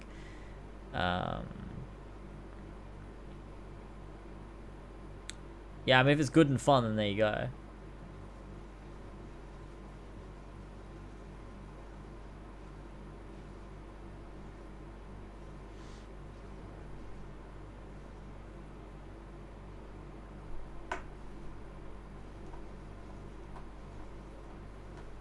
Yeah, I mean, that's the thing, though. The presentation of Final Fantasy VII informs its narrative. Like, the ability... the ability to... Like, the fact that they were restricted by the PS1, they wrote the story around the fact that they were restricted to the PS1. Which is what makes it so, like, fantastic. This is a 10-hour version. We're listening to a 10-hour version of The Price of Freedom. Okay, that's fine. Nomura says that some of the minigames in the OG were tied to certain locations, and since not all these locations will appear in Final Fantasy VII Rebirth, some of those minigames won't be available until you play the next game. However, there will be more than enough. CPR? Red gift CPR? I hope so. Director Hamaguchi stresses that no matter how far you advance in Final Fantasy VII Rebirth story, you should be able to return to any location you visited, to calm even, and side quests will remain available regardless of progression. Cool. That's what I expected. Cool. Seamless world progression. Yeah. Nomura says that Final Fantasy VII Rebirth, Sid, and Vincent will get the same treatment as Red 13 Remake. In other words, they'll be coming to the party as AI, but won't fully controllable until the third game. Right. Yep. I am okay with that. I know we've had conversations about it before. I'm okay with it because I want something to look forward to in Part 3. Because I know I'm not going to be looking forward to the story. So I want something... The gameplay, I think, is phenomenal. So I want something to look forward to. I get to play as Kate, Sith, Yuffie, and Red 13 in this game. Sephiroth, and Zack. So there's a bunch of different playstyles you can play around with. So I want to look forward to playing as Vincent and Sid. Is that right of me? No. In the context of remake, yes. But like, you know.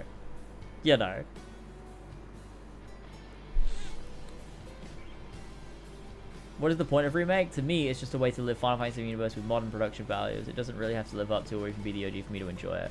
I mean, see, the thing is, that's fair. Like, if that's all you want, that's all you want, man. That's fine. That's fair. That's whatever. If that's all you want, that's all you want. Most people can't admit that. Most people can't admit that, like, it doesn't even have to be as good as the OG and I'll have fun. Cool. Like, that's... Most people won't admit that. They'll be like, no. I feel this because, like, this and this and this. It's like, look, if all you want is just, like, you just want to have a bit of fun, it doesn't have to live up to the OG, and you'll enjoy it and you have a good time, like, fair enough. You know? Fair enough. That's fair. I'll have fun with it, too. I'll still critically analyze it, but I'm not going to not have fun at the same time. You know what I mean? Mistake not to gate side content. It depends what they mean by this. Because I think it depends on the type of side content, where it appears, and after what points you can still return, and it's not an issue. If it breaks the immersion of the story in that it feels like the side quests shouldn't be accessible, then I agree.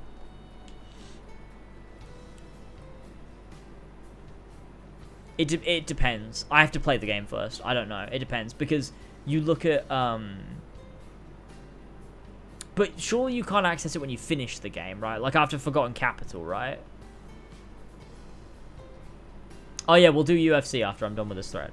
I'll play you in UFC and then we'll see. I also want a bat chest. Yeah, bat chests are fun. I think the remake series is looking to flesh out elements that weren't heavily focused in the original, and I think their reasoning is that the original game is always available for anyone looking for that original experience. I mean, I agree with you, but I also think that they are depicting this as the definitive version. They're calling it Final Fantasy VII Remake, not a sequel to Final Fantasy VII that you can still play. Go play it. It's a really good game. Go play it. I've never seen an interview where they've enforced or encouraged playing Final Fantasy VII. Sometimes they mention playing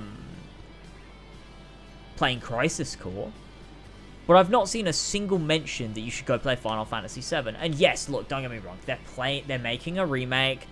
They're not gonna advertise the original. They want people to play the remake.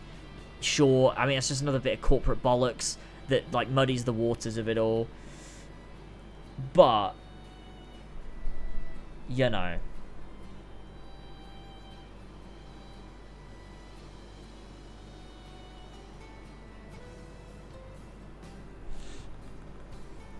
If you have no connection to the OG, how do you think you would critically analyze Remake and Rebirth as its own thing? I think it would be increasingly difficult.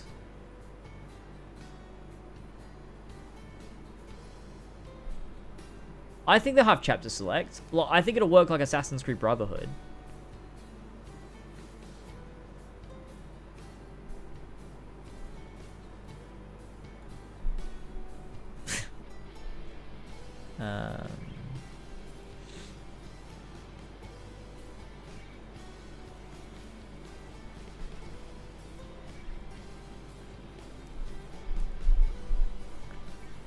But yeah.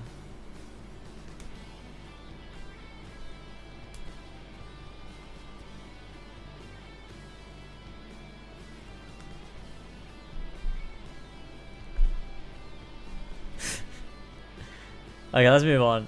Final Fantasy Rebirth, Hamaguchi said on the original game there was no PHS to organize your body, instead of playing most move around as a group, making a live scene. Yeah. We saw that in the gameplay. I have experienced it. Final Fantasy Rebirth director Hamaguchi says that in the latter half of the game, players will gain the ability to move through the ocean by certain means. OG fans will know. The eastern, western, and northern continents are all seamlessly connected in one large map. Yes, dude, I fucking told you. I fucking knew this, dude. This is exactly what I expected. Yes. Okay. Cool. That's cool. Not mad. Cool. Yeah, my favorite part of Final Fantasy VII is bickering on stream too. Okay, cool. I'd like to read more about the map. That'd be good. Nomura says his role in Final Fantasy Rebirth has not changed much from what it was with the remake. Kitase says that he wanted Nomura to have a bird's eye view of the expansion of Final Fantasy VII works and to control the 7 universe, sharing his responsibility with Hamaguchi. Alright. That's a... Yeah, okay. Nomura says that Final Fantasy VII Rebirth, Reno's role has been adjusted so that all of his lines can still be sourced with Keiji Fujiwara's, who sadly passed away in 2020's recordings. Oh, shit. This will not suffice for Part 3, however, and a new actor will have to be cast. Okay.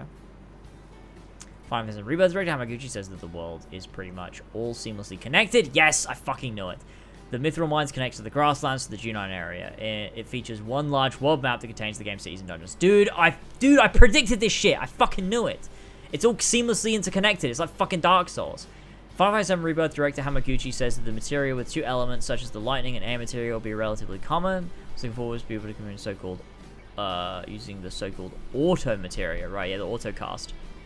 These auto materia and AI will look at your MP and ATB and automatically use abilities. Okay, so it's like, it almost feels like one of those things from 16 where it just automatically plays the game for you.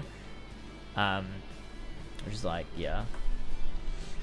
Reno's role in Rebirth is shortened and all dialogue is remake lines reused. That's crazy. He wasn't in it much, to be fair. Gongaga, Wutai. But Wutai's not in this, it's in Part 3. So... yeah.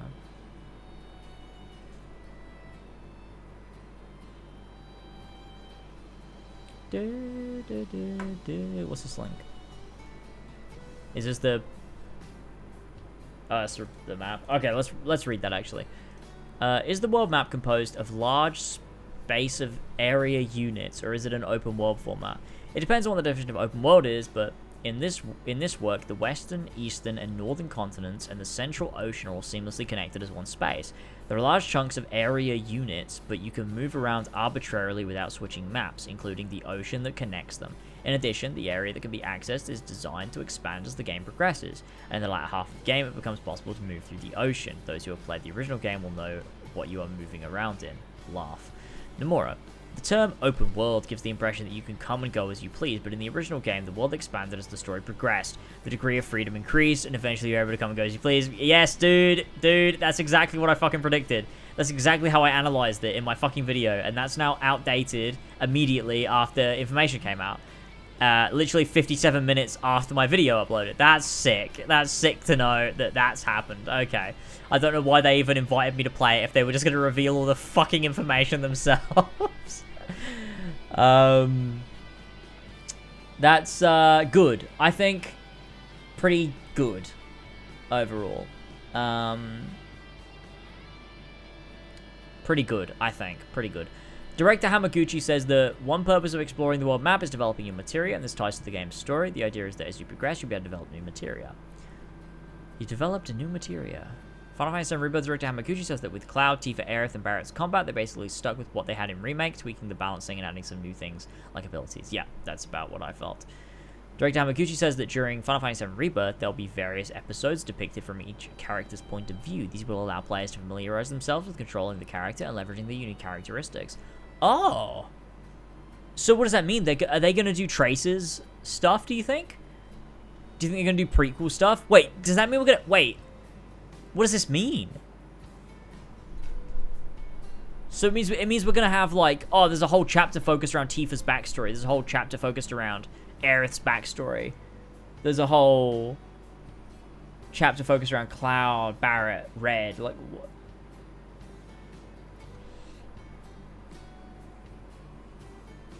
Interesting. I wonder whether they'll work in narratively in a way that feels satisfying, or whether they'll feel like filler stuff like they had in Remake.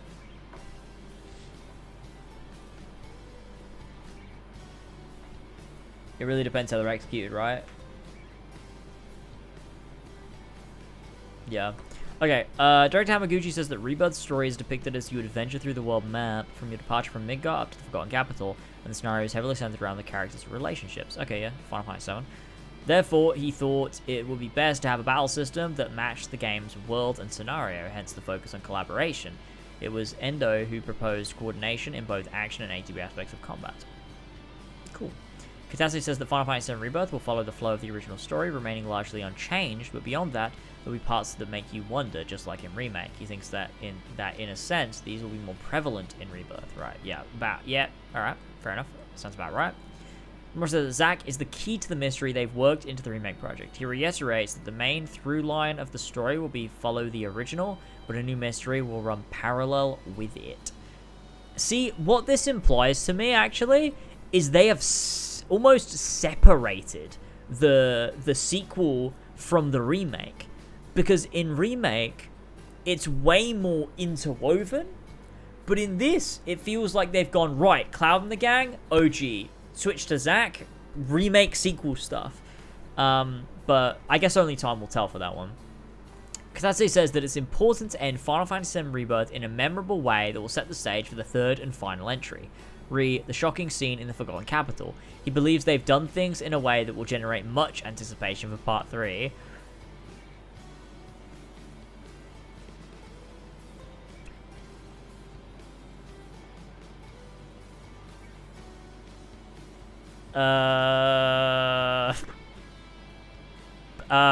Yeah, okay. Well, we'll see.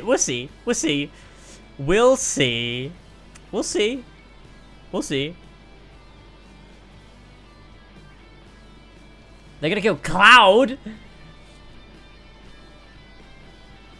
I actually like the separation idea. I kind of do, but I also think it's them not doubling down on the promises of Remake. There's part of me that's like, either do the whole thing as a remake, or just commit to what you've done. Commit to what you've started. Interweave it all. Go fucking balls to the wall. Go for it.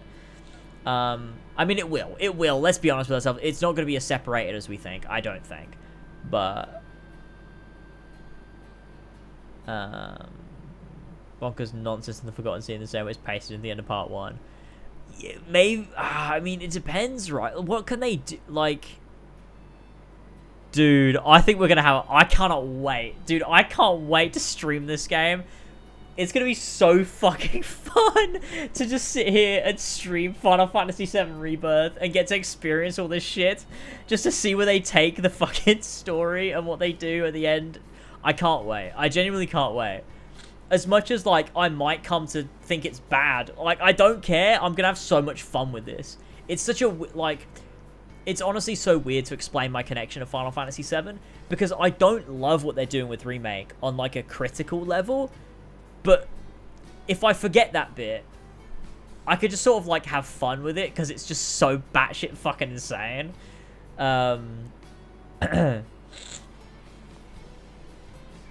Oh my god. Yeah, I'm gonna stream my first playthrough. Yeah. For sure. Nah, you gotta be here, Flash. You gotta be here. Come on, you can do it. I believe in you. It'll be fine. Just have fun. You said you don't care anymore. To be fair, You did say you don't care anymore. So, I believe you don't care anymore.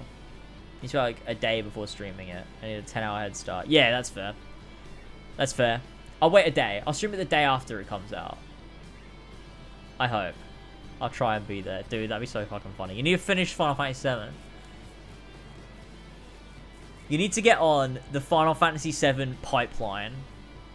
Look, ideally, just play Final Fantasy VII and don't touch another thing. But if you want to vibe with us, play Final Fantasy VII and then watch Advent Children and then play Crisis Core and then play Dirge of Cerberus and then play Remake. Or just watch my videos on the compilation instead. Watch my video on Crisis Core and watch my video on Dirge instead. Maybe do that. Maybe do that. Is there anyone in the community who has only done OG and Remake and not the compilation stuff? Yeah, maybe. Maybe you should just just do the OG and then Remake, and then we'll see what you think about it without having any concept of anything that came out like between the two. It's like a big 23-year gap between entries, and you can experience that. And what George will think of Rebirth? Yeah, I mean, that's the thing. We'll talk about it, because George has never played... Well, he's played the Midgard... He's played up to Corel in the OG, which is... The game's not even started yet. And that'll be fun. You haven't played Dirge of Cerberus before Rebirth is out, then what's even the point of buying it? That's very true. George's gonna hate Rebirth when it hits him with the menus. Oh, he's gonna be like, what the fuck is this fucking menu? Fuck. You know what's weird about it? It's gonna be funny and make good reaction. It's still gonna be fun as fuck. Like, I think that's, at the end of the day, it's gonna be so fun to play Remake. Or Rebirth, sorry. Actually, regarding Dirge. What regarding Dirge? I can't wait to see the Sviets in Rebirth. See, this is the thing, right? Like, what if the Sviets show up in Part 3, and you've not played Dirge, and you're like, what is happening? Who the fuck is Rossa? What's going on? Nomura said the Sviets won't appear in Rebirth, which is really funny to me. I think they're going to be Part 3. Oh my god, we're going to see the Sviets. Dude, it's going to be so crazy. When I play Rebirth, it will have been 4 years since I got into Final Fantasy. 4 years of being deep in the trenches of this batshit crazy franchise. It's going to be so fucking fun to sit and play Rebirth on stream. Remake was the game that got me into Final Fantasy. It's the fucking game that spawned It's Last Boy as a concept. I just can't wait to play Rebirth because it's gonna be so fun. You're gonna know what's happening even if you played Dirge, to be fair. Yeah, true, that's true. With Nomura going out his way, so they won't be in Part 2, but they're currently discussing who's gonna appear in Part 3. I think they're gonna be in Part 3. Yeah, I reckon so. That makes sense. Remake is the source of everything. Yeah. True. 4 years of deep insanity. I know. I can't believe it's nearly been 4 years. That's a long time, dude. It doesn't feel like I've been doing Final Fantasy for 4 years. It feels like it's been a year at most. Let's read the next one. Director Hamaguchi says that in addition to the Gold Saucer minigames, there will be minigames on the world map, quest-specific minigames, and recurring minigames throughout the world. As seen in the latest trailer, certain remake characters will make a comeback. What? I mean, yeah, certain remake characters will make a comeback. I don't know what that had to do with minigames. Wait, so quest-specific minigames? Dude, Red 13 is about to give CPR. Are we going to get Red 13 is going to give CPR and it's going to be an epic bat chest? That's going to be so good. I can't wait. Something you tied to minigames? Oh, like maybe Jules will come back? Maybe Jules will be... Oh, maybe Fort Condor, Kyrie? Yes, like he played Fort Condor with Kyrie in Intermission. Right. So maybe Jules will be in the Gold Saucer. Maybe there'll be a dancing minigame with Andrea at the Gold Saucer. Maybe. I reckon they'll do squatting and pull-ups again. I reckon they'll come back. Andrea's in the trailer. Yeah, he is in the trailer, but what if there's a dancing minigame?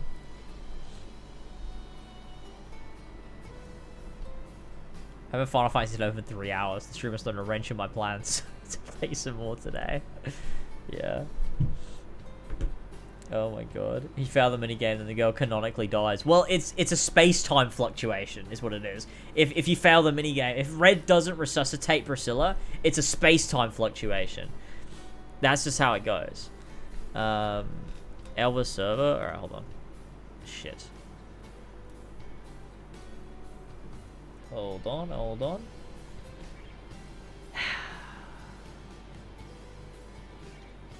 Okay. It has begun. Quick break. Quick break from Final Fantasy VII. Just give me a second. Fine. I'll do this. It's fine. Dude, I'm on the wrong account, so I'm getting ads. This is so stupid. Okay, here we go. MetaQuest. A Ubisoft original.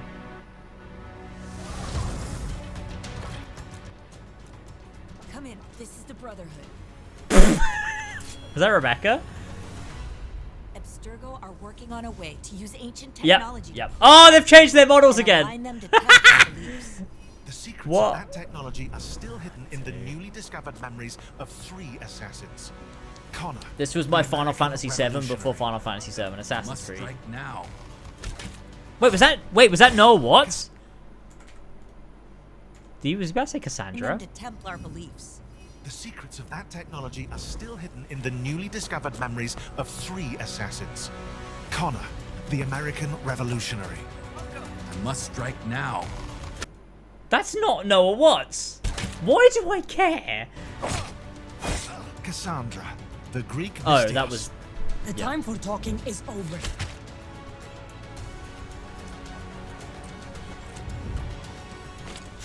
Dude, this made me nauseous. And the Italian nobleman Ezio Auditore.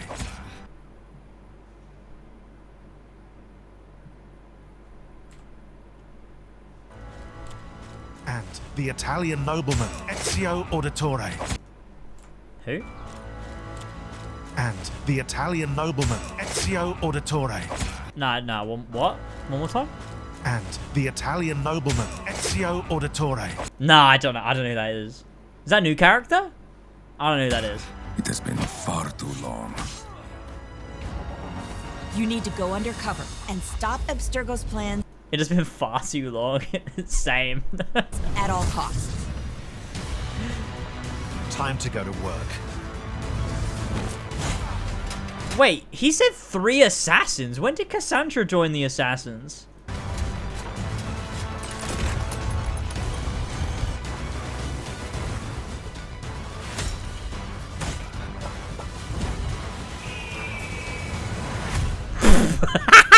Face planted the fucking bale of hay. Alright. I'm glad we watched that. Moving on. Cassandra has a Hidden Blade in the Valhalla DLC? Oh, I guess she did join the Assassins. But didn't she? No, she met Darius. That's where she got the Hidden Blade. Oh, maybe not. I don't give a shit. By the way, one other tidbit. I don't think Shimura Archaeology tweeted. Hamaguchi says classic mode is back in Rebirth. Also, because Rebirth has so much side stuff, the game's difficulty will vary drastically for those who just follow the story and who do all the side stuff. So there's new difficulty mode where difficulty varies and adjusts depending on your level. Interesting. That's quite interesting. In a way. I don't know. We'll see. Nomura says that the game's many locations are one reason Rebirth will be presented on 2 discs. When discussing whether to split the game project into 2 or 3 parts, the team agreed the second would have to go through the Forgotten Capital if there were going to be 3. See, I don't understand how 2 discs are going to work with a seamless open world or seamless interconnected world, right? Oh, I guess the discs have story stuff on them. So even when you get to disc 2, you can go back to earlier parts of the world. It just contains the story bits, right? Oh, it's not actually 2 discs. That's gay. In like a derogatory way. That makes sense. Well, I mean, most people are gonna just be playing digital anyway, right? Most people are gonna just do digital. When Alexander's become an assassin, dude, it's a trailer and obviously isn't aimed at people who know about the franchise. Yeah, but it's still wrong. I am also gay in a derogatory way. Based. We're all gay in a derogatory way at the end of the day. I think I'm missing a pivotal piece of the music right now. Oh, yeah, shit. Let me just put on the... Sorry. That took away from the vibe, I apologize. The game is 150 gigabytes in total. You put in a data disk, which is the 100 gigabytes per download, and you put in the play disk, which remaining 50 gigabytes. It's the only way you play it. Right. That's not as fun, is it? It's not really as fun. I don't think. I'm buying a non-derogatory way. That's good. That's good. I'm straight in a very derogatory way. Okay, Nomura says that the remake trilogy will include all locations from the original game. He said that from the beginning, he enforced a policy that no location would be deleted, even if the order were changed or the volume of content had to be adjusted. I mean, you know, good. That's good. Regarding whether Final Fantasy VII Rebirth's depiction of events up to the Forgotten Capital means a certain tragic scene will be depicted, Nomura says he can't answer, but the game will indeed take us up to the very end of the Forgotten Capital.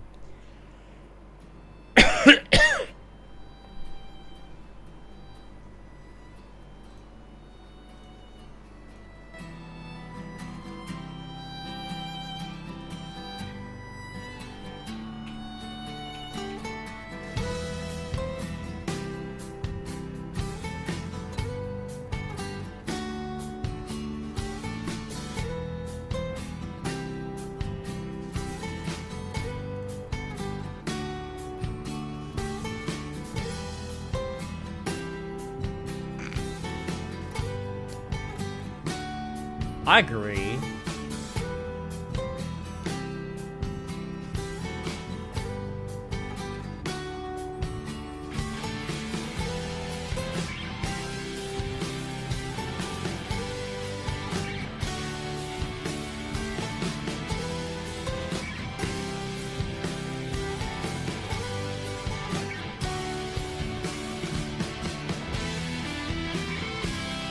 Rebirth is shocking.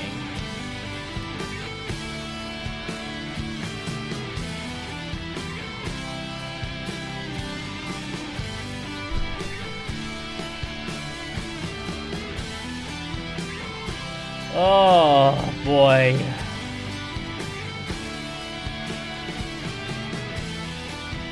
I don't know how to get out of this. Okay.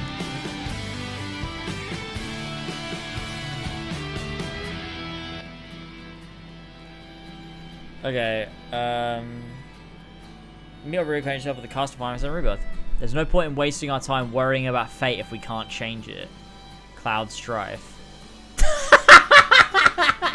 When does Cloud ever say that? What's going on?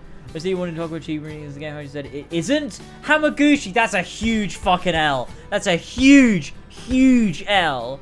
Okay, let's keep going. This is the planet we're talking about. Y'all know she isn't gonna pour her heart and soul into this fight. She is, actually. She is. These quotes are from Rebirth. Oh no, yeah, I guess that. I just think it's funny to imagine that's a quote from Cloud Strife. Ever wish you could just snap your fingers and forget the worst stuff? Tifa Lockhart. It's a pretty good Tifa quote, actually. just look at it all. A living, breathing planet. Even after everything we've done to it, it's still going strong. That's from the trailer. I may be clad in fur, but that doesn't mean...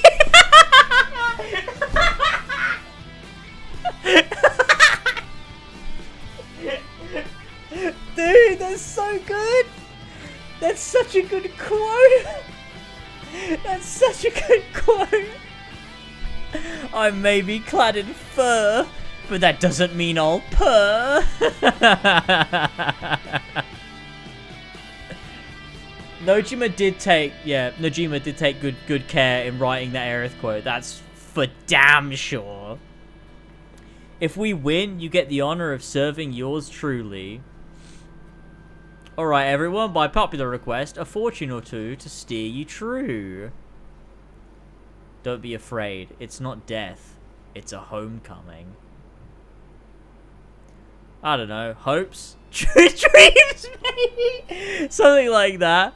So long as we've got those, and hold on tight, and never let go. Dude, I love Final Fantasy VII, it's so stupid. It's so fucking stupid. Dude, I love it so much. Oh my god. Oh god. Oh my god.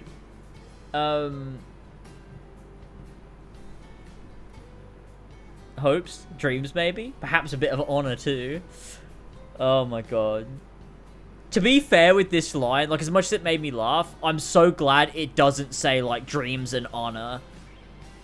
Like it's vaguely alluding to Crisis Core without it being like overtly quoting Angeal.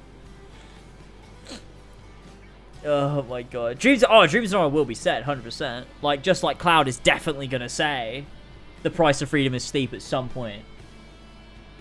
For sure, for sure. Don't be afraid, it's not death, it's a homecoming. You think he's saying that to Aerith? Do you think in the Forgotten Capital? Zack speaking to Elmira? Yeah, that probably makes sense.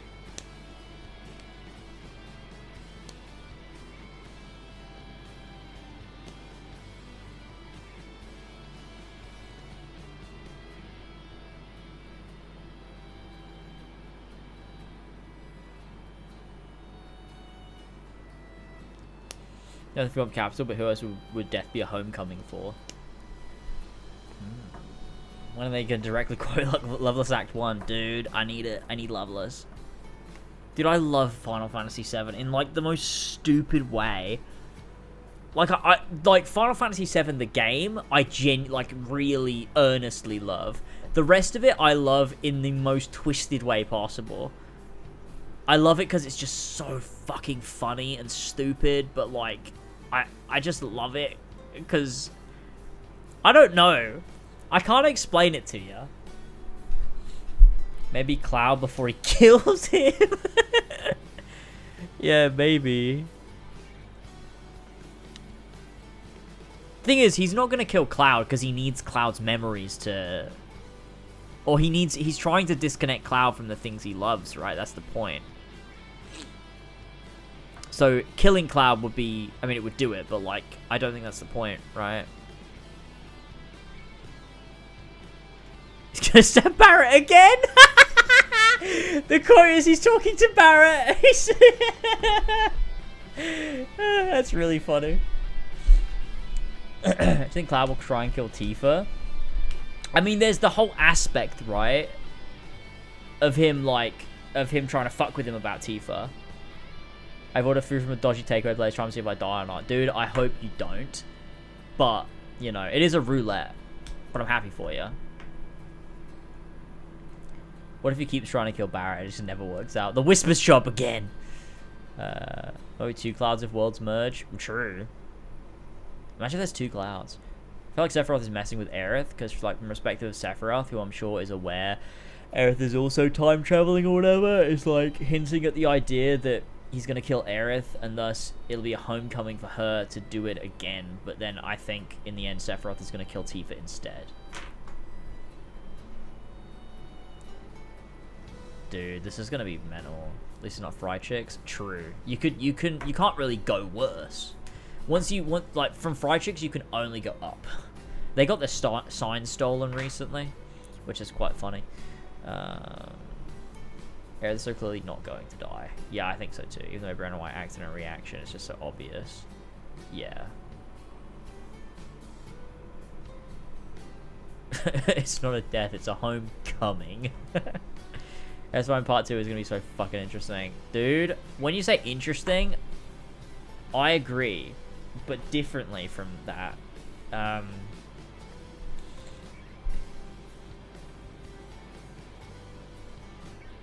I just like... Dude, I'm like disassociating thinking about Final Fantasy 7. It's the most anticipated game. In a way, in a manner of speaking... no, assuming in the way you mean it. Oh, right, okay. In a manner of speaking, it's my most anticipated game. It's going to be the most fun I have streaming a game for a very long time. But... It's not my most anticipated. I don't know, man. I don't know. I'm very anticipating the Tales of Arise DLC. I can't wait for that. My most anticipated game coming up, though, is probably Metaphor. Metaphor Re-Fantasio. That game looks... that might be the greatest game to ever game. If we're lucky. Final Fantasy VII Revive. Oh my god, all the characters come back. Refantasio. Oh no, I'm so sorry. Yeah, clearly I'm not excited. I apologize. For my most anticipated game at the minute after Kingdom Hearts 4. Oh, Kingdom Hearts 4, yeah. I think Metaphor at the top, then KH4. I think Metaphor, genuinely, I'm the most anticipated for Metaphor. I don't know why, it's just got me. I'm just like I'm just like, that game, every time I see footage from it or screenshots, I'm like, oh my god, that is the game. Final Fantasy 9 remake is announced tomorrow. I literally forgot. Oh yeah, true. Final Fantasy 9 remake tomorrow, boys. Well, not 100%, but like almost certainly.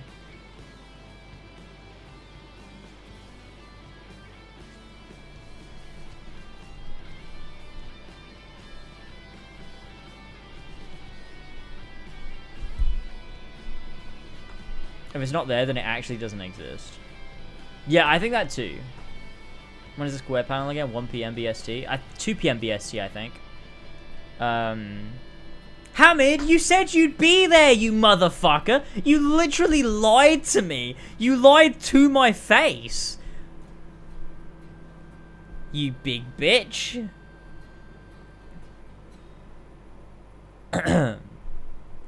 But it does seem like, okay, the reason, thank you Flash, I love you, I really do. The reason we're saying remake, Final Fantasy 9 remake, which also my favorite Final Fantasy, is gonna be there, is because, dude, my hair's so fucked after I washed it. I haven't blow dried it, so it just goes flat. TGS Square Enix. Dude, this is the most sus promotional image of all time. Honestly, where is it? Where the fuck is it? Where's that fucking sus promotional image? There it is. Okay. This is their TGS sale. That's going from September 13th to September 25th. Alright. All of these games are new. And then they've just got Final Fantasy 9 here. Like, it's not confirmation, but, like, also why? Reunion, Remake, Forspoken, Octopath, Dragon Quest. All these games are new. They came out in the last 12 months. And then you've just got a game from the year 2000 with a rumored remake. Why'd they put that there if not to stoke theories and rumors? I don't know. What's this link? Yoshinori Kitase teases big Final Fantasy announcement for 2023, unrelated to Final Fantasy VII Rebirth. This looks pretty sick, actually. That like fan image. Final Fantasy 16 is set to release this year, which means Yoshi P needs your support more than ever. Cheer him on as he gives it his all down. Gives it his all down the stretch. Also, development is picking up speed for Final Fantasy VII Rebirth. There's also another big announcement related to Final Fantasy VII. I can't say much. It says. Rest assured, we're still working on I remember Final Fantasy 9. Wait, what? He said Final Fantasy 7.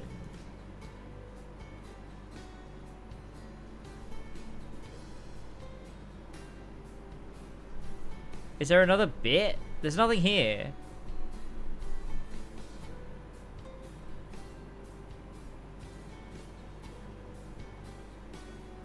Read it again? Okay, hold on. Final Fantasy VII Rebirth. I'm sure there's another big announcement.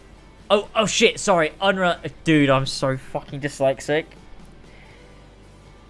What's wrong with me, dude? My brain read unrelated as related.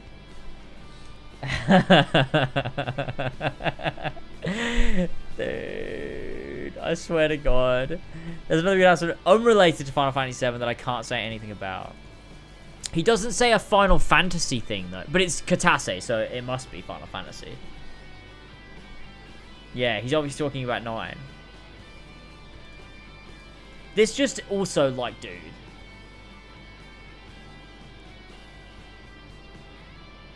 This is all 2022, 2023 stuff. Except for Remake, but, like, Rebirth is on the horizon. Why would they put 9 here? Like, don't get me wrong, it's a great game. If it's on sale, you should pick it up. But, like, why would they do it from a marketing standpoint unless there was something related to this? A TGS, dude. We're getting Final Fantasy IX Remake tomorrow. It's happening. In how long is it from now? If it's at 2 p.m., it's in about 13 hours. No, I'm a fucking idiot. 15 hours. 15 hours from now. Zidane got the same amount of space as Zack Fair. Yeah, exactly. Octopath Traveler 2? Brand new game. Zidane from 2000 gets more space. Gets the same space as Crisis Core Reunion. If this is not an indication, I need to know why they did this. Because why? I was playing Octopath Traveler. I need to get back to it, really. But I was really enjoying it. I think Octopath Traveler 2 is a great game. I really like it. I thought it was really fun. So they don't have Sora there. Massive L. Yeah, see? But there's still... See, that's the thing, right? We've all said there might be Kingdom Hearts. And I still think it's possible at Square Enix's TGS we get, you know, maybe a little teaser. At least some missing link. Like, at least missing link. You mean Tassos? No. You weren't fucking there, alright? We all said it. I reckon at least missing link. Maybe not KH4, but at least missing link. But then, it stands to reason. Why Zidane? If you're not going to have Final Fantasy IX there. Forgive me, I was busy. I'll forgive you this one time. Only once, though. Next time, I can't. I'm not allowed.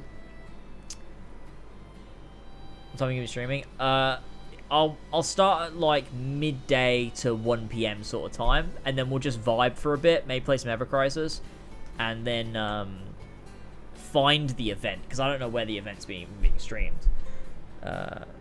Missing link is what I'm 9% certain about. KH4 is like 30%. Yeah, I'm probably with you. I'm probably with you there, I think. Final Fantasy IX anime. I mean, there's possible that it's the Final Fantasy IX anime that's been rumored for a while, been talking about for a while.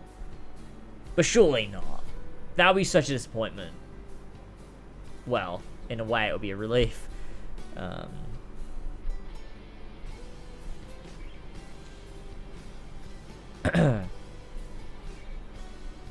yeah. Haven't I'm going to strangle you. I don't think we'll see Cash tomorrow. Sorry, guys. Super Hype is an anime. I don't think I will.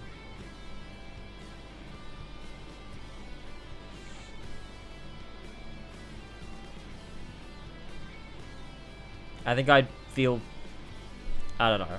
I'd be like, okay. How do you even do a Final Fantasy IX anime? I don't know if it's been confirmed. I don't think it's been confirmed. But it's been like heavily rumored and leaked, right? That there's been a Final Fantasy IX anime in the works for a very long time. Longer than the remake was rumored, right? Like it's been years. Years and years and years. So 3 years ago it's been development hell, right? So it could be that, but yeah, it's got to be the remake, right? Dude, if it's the remake, it's gonna be such an interesting stream. I can't wait to stream it. I'm so excited for tomorrow. I can't believe we're gonna see. We get to see the Alexandria incident again. That's funny for like 2 reasons. Alexandria incident. It's funny because, like, yeah, I get what you're referencing from the streams, but also it's it's like the Nibelheim incident. And Final Fantasy VII is just inherently funny. Oh my god, dude. Dude, my video's done really well on its Lasboy. Surprisingly well. I'm proud. I spent a long time working on that Final Fantasy VII Rebirth analysis. So I'm happy that people have been really liking it. And seeing it and checking it out. So that's cool. What would you like in a 9 remake? Same gameplay, it's very modernized. I think my ideal is exactly the same as the original, just with totally overhauled visuals. That's my ideal.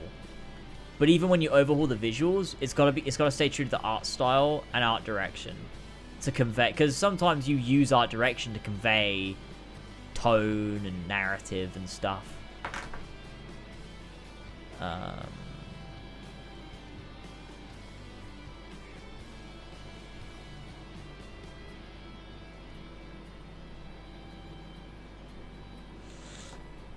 But yeah.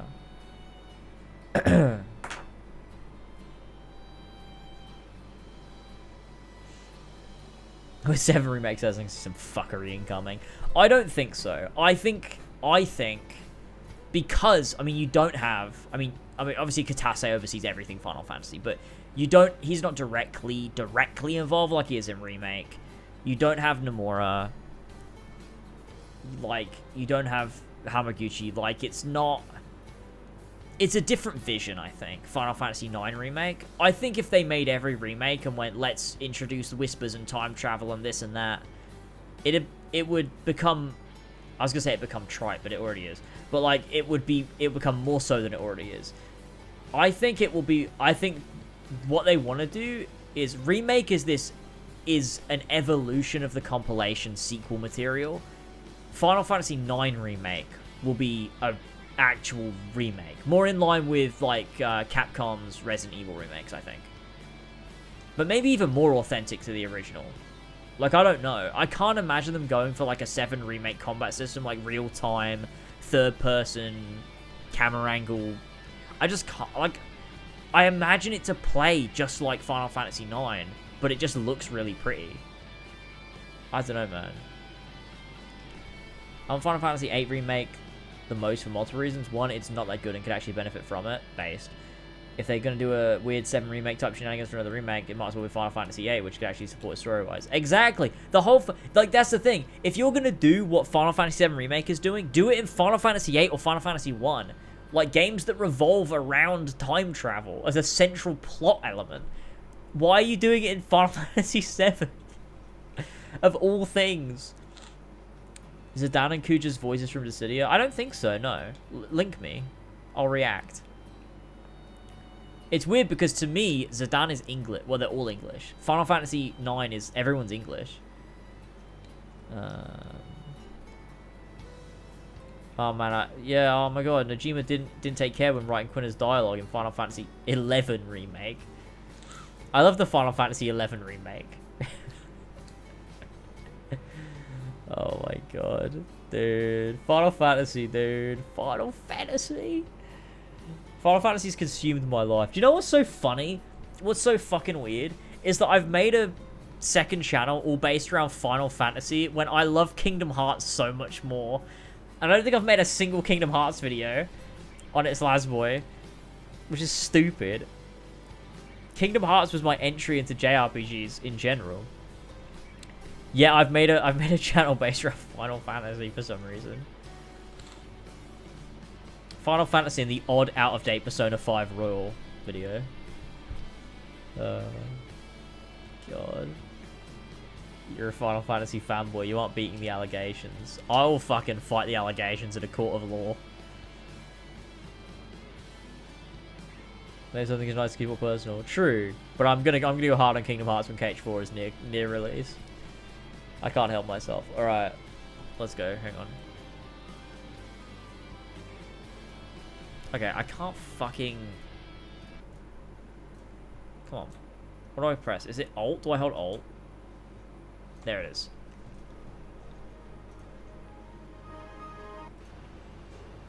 Oh god, what the hell's this? Oh, it's Midgar. Fucking hell. Why is there no music?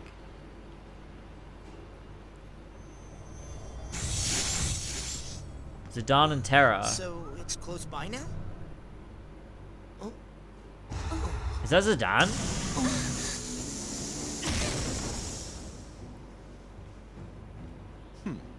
You two are more perceptive than you look. Is that... gamer. Hey, buddy, we're kind of on a date here. Can we do this later? Which of the summons do you seek? This is the guy from Names elude you then. Final Fantasy No matter. 2? There is no power Emperor? too great to serve me.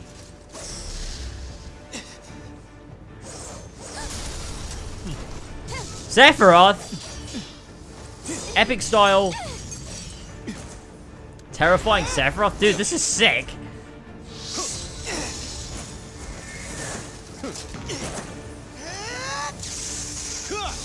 This is fun for the novelty of it all. I love it.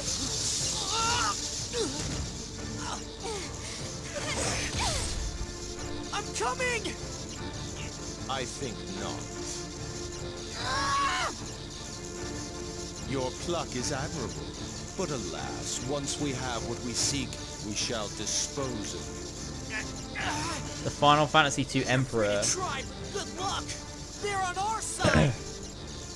Feckless easy.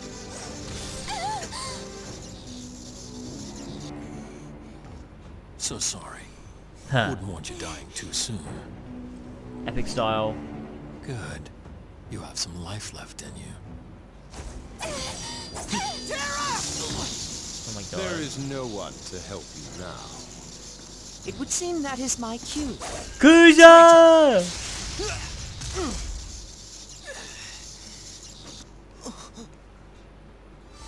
Kuja's a good guy in this? On your feet. Bro, isn't that the voice I gave him?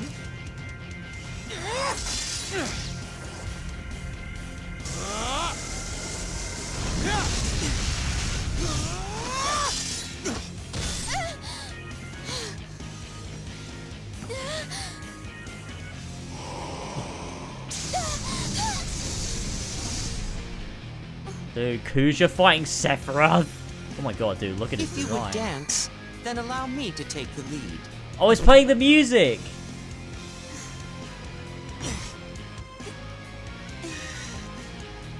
Dude, I'm bat chesting. I'm bat chesting this fucking Alas, out of my context. partners have 2 left feet. Shut it! Wouldn't want to keep our audience waiting. Right. Let's go. With rehearsal done, now the production can begin. Dude, that's literally the voice I gave to Kuja. That's very similar to the voice I gave him. Like whoa. Oh yeah, of course that's their trance, cause yeah. That's fucking cool, dude. That's fucking cool because Terra and because they do the trance thing. I'm actually bat chesting. I'm fucking bat chesting at this. God damn it. God damn it. That's good. That was a good bat chest, I think, personally. Dude. Trans Terra. True. And based. Oh my god. I'm gonna play Dissidia at some point. I think it'll be really fun. Dude, the music's still going. Dude, can I stop listening to this now? We're an hour. We've been listening to this for an hour. Can I stop? What else should we listen to?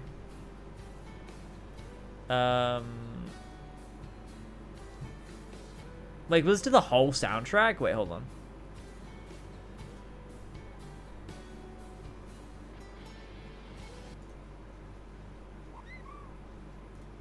Oh.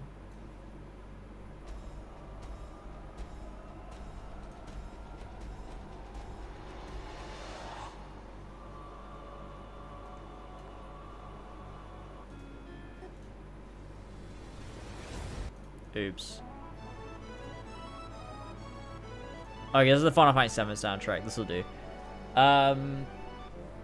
Anyway, I bring that up only to say that's how Square imagines Zidane and Kuja sound voice acted, but we have no marker for what the rest of the cast sounds like, so if 9 remake his voice, things could go terrible very quickly. Kuja sounds good, yeah. I think it'd be fine. I think it'd be fine. Especially because, like, you look at the way that 7's characters were voiced, and then you compare it to Remake, and, like, Remake's infinitely better, so it's like, I think it'll be fine. But I prefer it not to be voiced, especially if it's an authentic remake. I prefer it, just don't Don't have it. It's fine. Don't have a voice. You don't have to. Me, the player having to voice it themselves, is soul. Read my Sephiroth theory for remake. Wait, where? What if Sephiroth's redemption ends with his wing turning white and Cloud telling him these are angels' wings? Wait, but wait.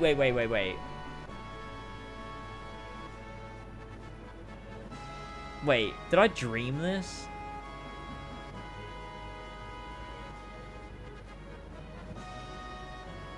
Wait, hang on.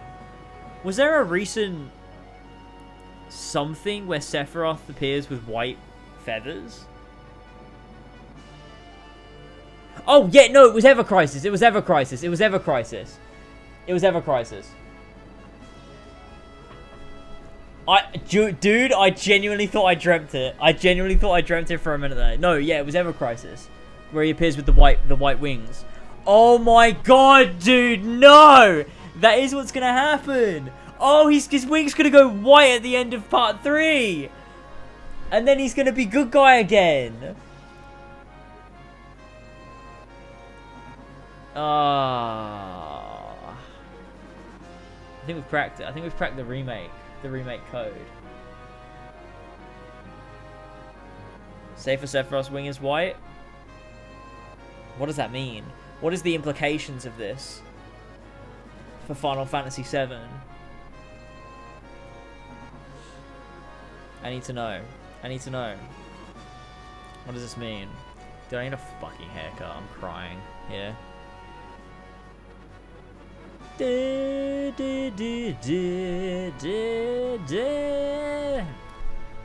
Black and white wing like zebra. He's gonna show up with both a black wing and a white wing. Oh my god, both. One out the one side, one out the other side. It's gonna be so cool.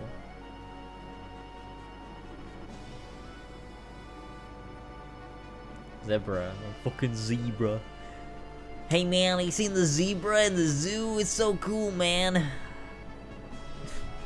Gonna shoot the fucking zebra.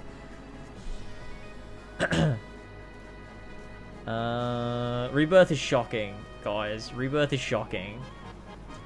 Fellas, Rebirth is shocking.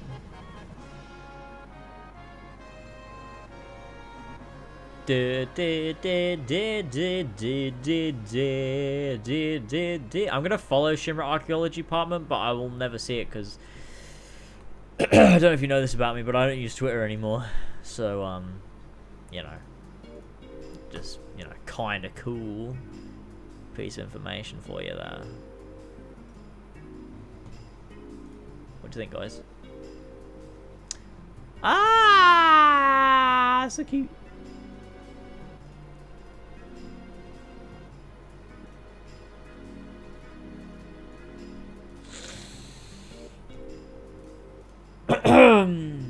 Very cool. Very cool, very cool, very cool. I love Final Fantasy VII.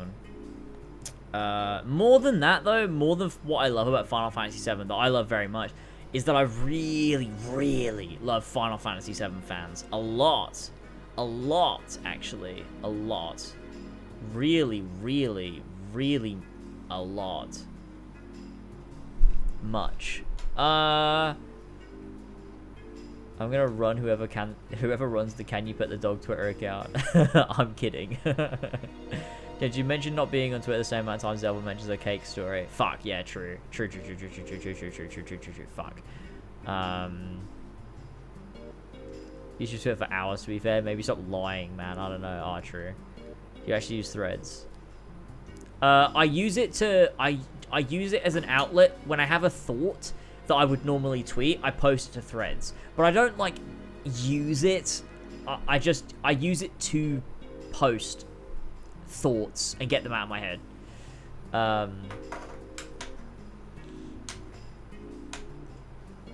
What if Sephiroth is actually a right wing after all? Oh my god. Kind of a Cisne reference in Costa del Sol. Dude, Zach's party is going to be Cisne Genesis. Call it. Early 2000s Final Fantasy fans greater than Final Fantasy VII fans now. I mean, you can see the shift if you look at that website, that fucking Eyes on Final Fantasy. Is that what it was called? That fucking thing went on the other day. Yeah, it fucking is. this fucking website, you can see the disparity by just going to the very last page of the forums that were all posted in 2003. And you can see people posting my reunion game.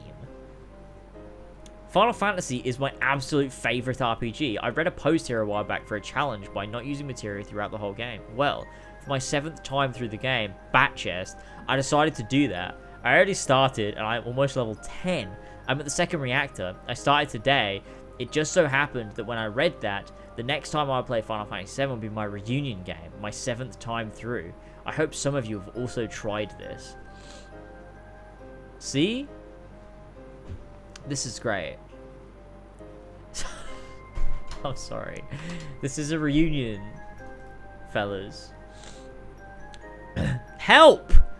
I just started playing Final Fantasy VII and I noticed when I came to Disc 2, at the part where you fight a weapon, forgot the name, near Midgar, after the FMV that shoots Sister Ray, the FMV hangs.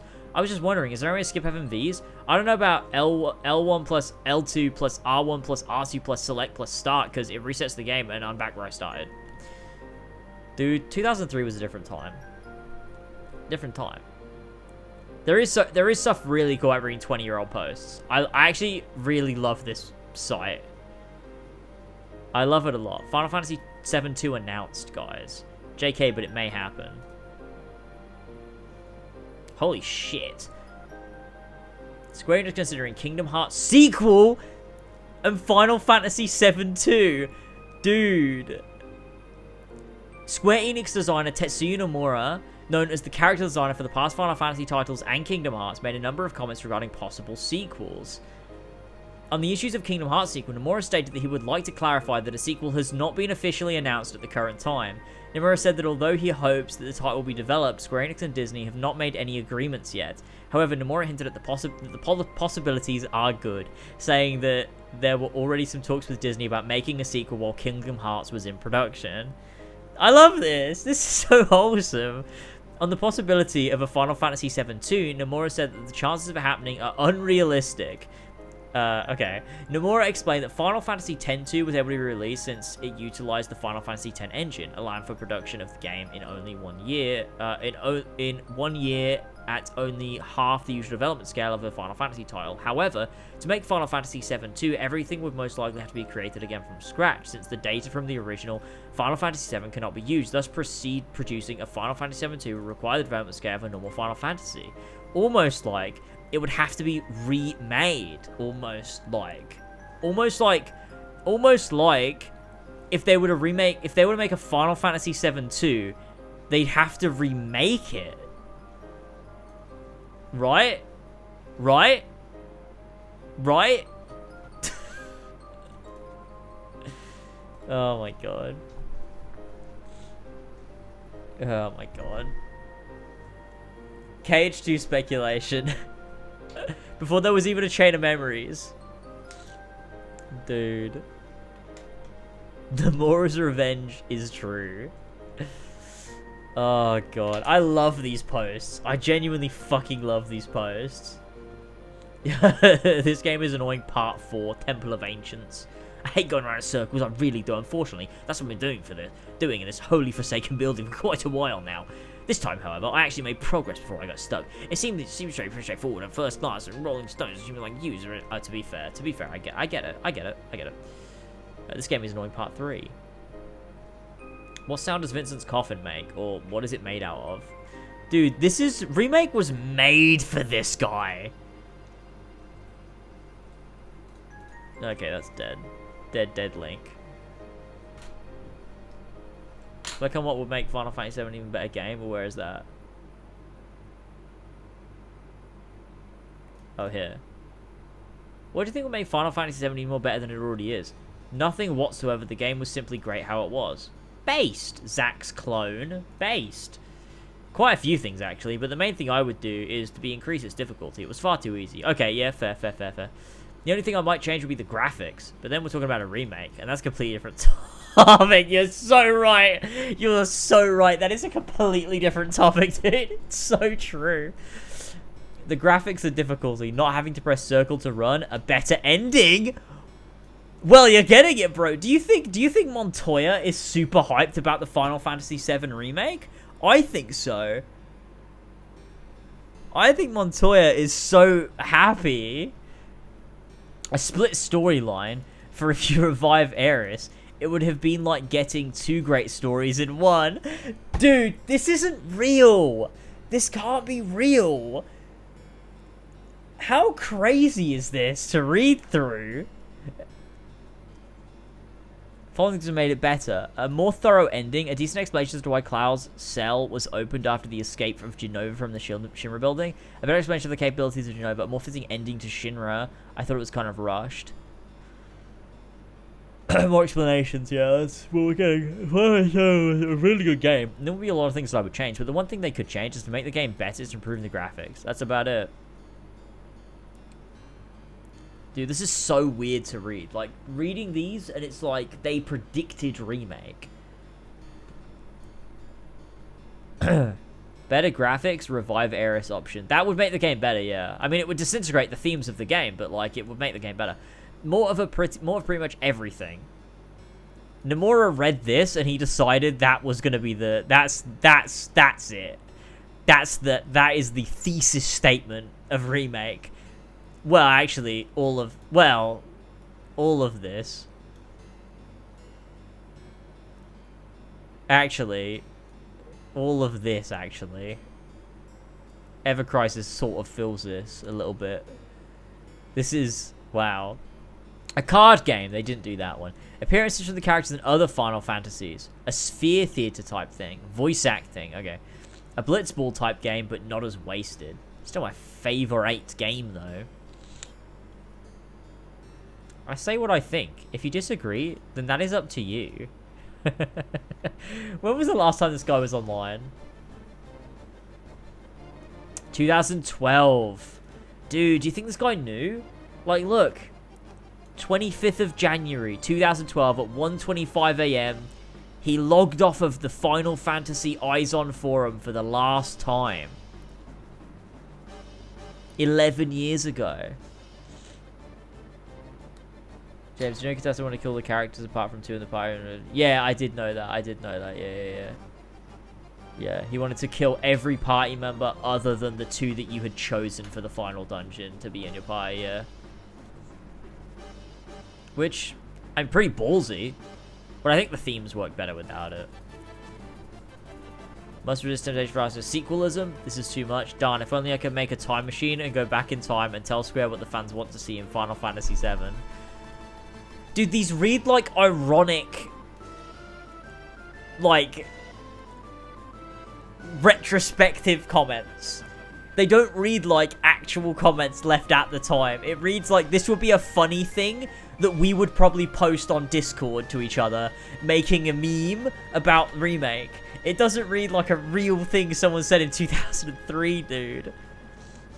Oh my god, it's so weird. Graphic. Maybe make Zack some sort of active character.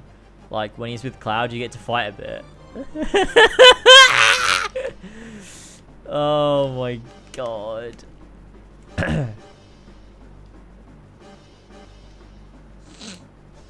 Oh god, I love this. Dude, I love this so much. Dude, I love this so much. It can't undermine it if that part of the story never takes place. I swear you people have no fucking imagination. Wait, what's this from? Oh wait, I agree. That'd be cheesy as well as undermining some of the games. Wait, no revive Aeris option. I agree. That'd be cheesy as well as undermining some of the game's most profound content. It can't undermine it if that part of the story never takes place. Nomura. That's Nomura. Read the Vincent one. Which one was the Vincent one? Wait, is someone's name Vincent? No, I don't know what you're talking about. I have Vincent's side game one? Oh wait, what? Where is that?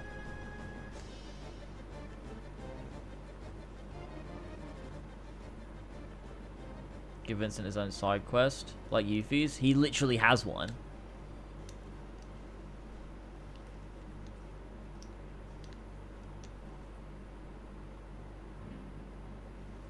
Haven't read ahead.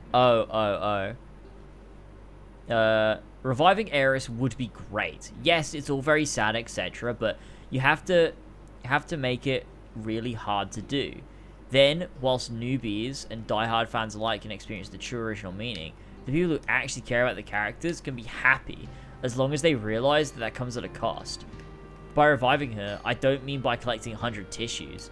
It'd have to be some really important side quest like the Promised Land or something really deep. Nothing cheap or cheesy. No, because that wouldn't be. Your idea is pretty good. Aeris survival could have huge implications too, which could, again, talk about things coming for a price. The new technology available could allow for this. The way I see it is you could have 3 endings. The original, no one really knows what happened to mankind. 2, you save Aeris, but you do so to take the easiest and least responsible path. This leads to the events that prevent the final summoning of Holy. Everyone dies. You give up the chance to save Aeris to save the world, but possibly the planet returns Aeris to you afterwards for your true spirit or something like that. Holy is summoned and Aeris lives. Plenty of deep meanings and stuff possible here. Happiness doesn't have to be cheesy. Nomura wrote this. Oh god. This is so funny. Dude, I love this. I fucking love Final Fantasy VII. It's so stupid. Final Fantasy VII fans have always been dumb. Myself included. It's honestly funny, because you read this, and like, Final Fantasy VII fans have always been exactly the same. It's not like they were super smart and insightful before the compilation. The compilation didn't ruin it. They were always like this. It's so weird. I wish they would kill Anakin because the actor sucks. This guy's pretty based. Wait, what the fuck is his comment? Reviving her was simply cheapened everything in the game as well as the points it made stood for. I can think of dozens of reasons to keep her dead, but I can only think of one to revive her, to use her more in battles. That obviously isn't enough. I wish they would kill Anakin because the actor sucks. Anyways, if you were to revive her, it would only be at one point in the game, and it would change the story completely from there on out, not even making it the same. It doesn't take away from the initial shock, because she is with you then. You could possibly talk to all those rocks in the City of Ancients. You would be able to find out more about Genova stuff, because she might remember. Maybe Cloud would never have given Sephiroth the Black Materia. So many things can change. No imagination. Yeah, I stand by my statement. Dude, this is fucking Nomura. Dude, this is Nomura. He's like, you have no imagination, bro. You have no fucking imagination. There's so many possibilities, dude. So many things could change, bro. You don't fucking get it, man. Makes Sephiroth harder than the weapons. I think Android 5 is having the DualShock 2 support, nothing more.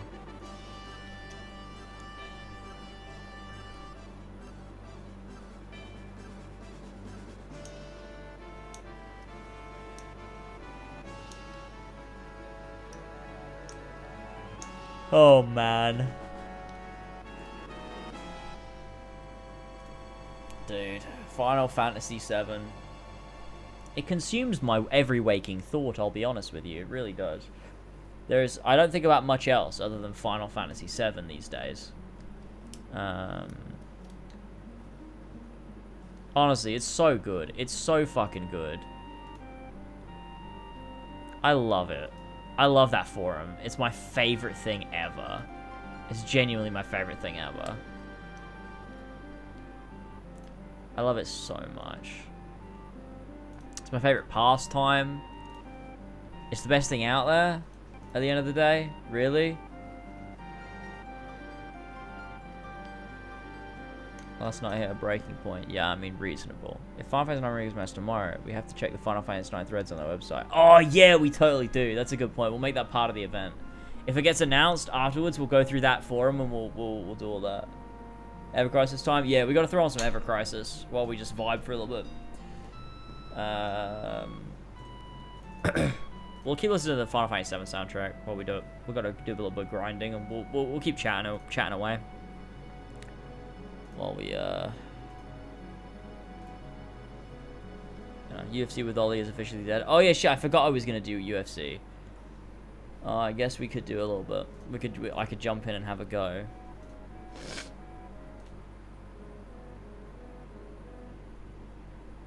I forgot. I said I would do that.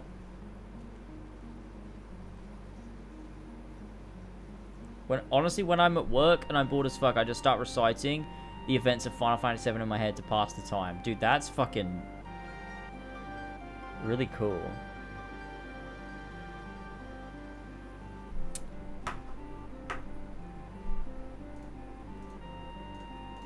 I like Zach's braces.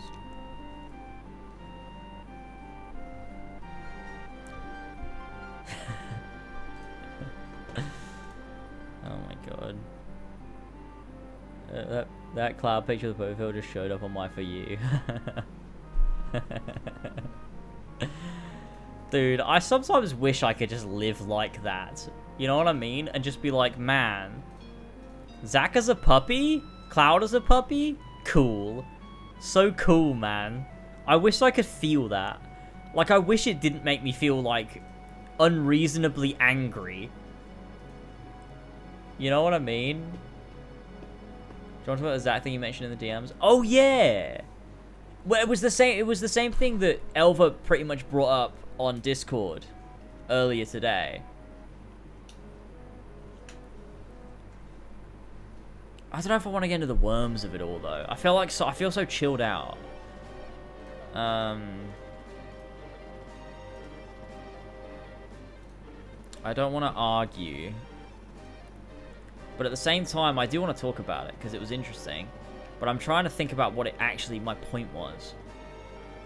Oh, we're nearly level 45. How close? Oh, dude, so close. Let's go level 5 now.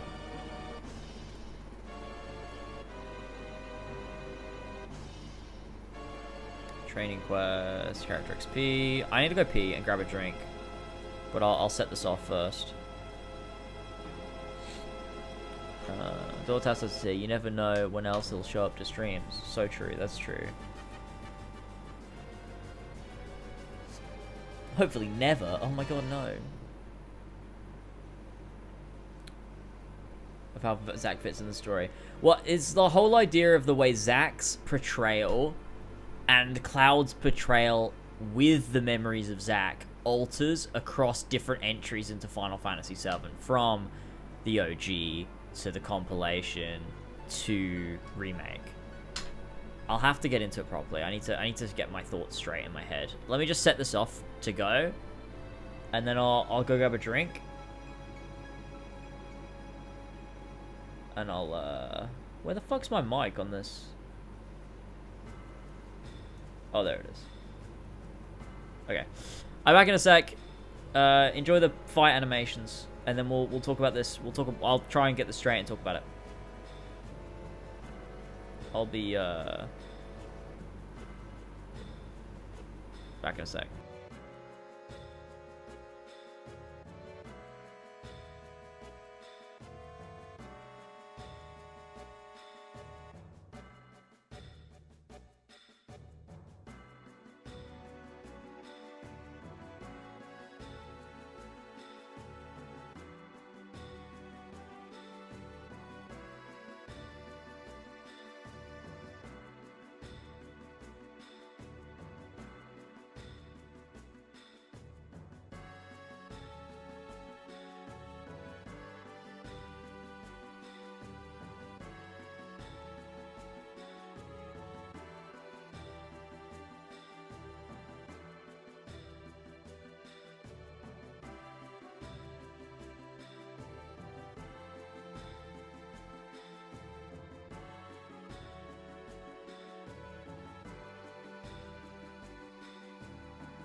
Yo, fellas, what's up? Oh, I died. I suck at Ever Crisis. I mean, it would help if I was playing, right? AI is better than me. Do, do, do, do, do, do.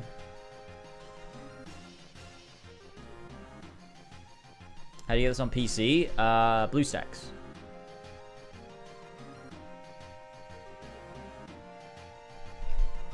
I should beat one of those guys like 20 minutes and 5 and 7. It was easy. Fuck you. I got an E. Did I level up? I don't know if I leveled up. I wasn't looking at the XP gain from that. Come on. Oh, no, I didn't level up. Shit. Bitch.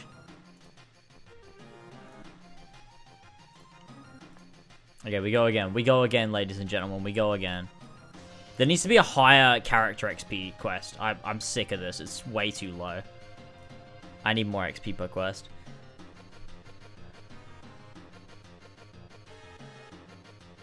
Me and Taz was like Cloud and Sephiroth.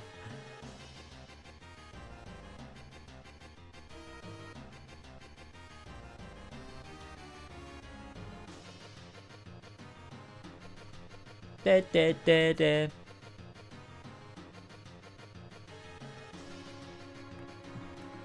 The thing is, Ollie, the thing is, right, if you finish Final Fantasy VII and you love Final Fantasy VII, like if you finish it and you're like, man, that game really spoke to me, like it just the themes and the characters and the whole journey, it really spoke to me, that's when you need to be scared. If you finish it and you think, yeah, that was pretty good, I enjoyed that, then you don't need to be worried. You don't need to be worried. You'll be fine. But if the game speaks to you on an emotional level, a deeply emotional level, if you play Remake, you're gonna be fucked. You're gonna be mentally fucked. It's gonna fuck you up. Running through the events of Final Fantasy. That actually is unhinged. Dude, that's genuinely fucking unhinged. I did have a dream once where I was playing the pull-ups minigame in Wall Market, and it was just the going round from Remake, going round and doing the button prompts. It was hell, actually. That was hell. That was genuinely a hellish dream. It was a nightmare. Just the worst shit ever. Dude, I need to fucking get a haircut, dude. My hair is so fucked. What if I pull it all back? Okay, no, that's cursed. I can't do that. That's really fucking bad. No, use your limits. Go.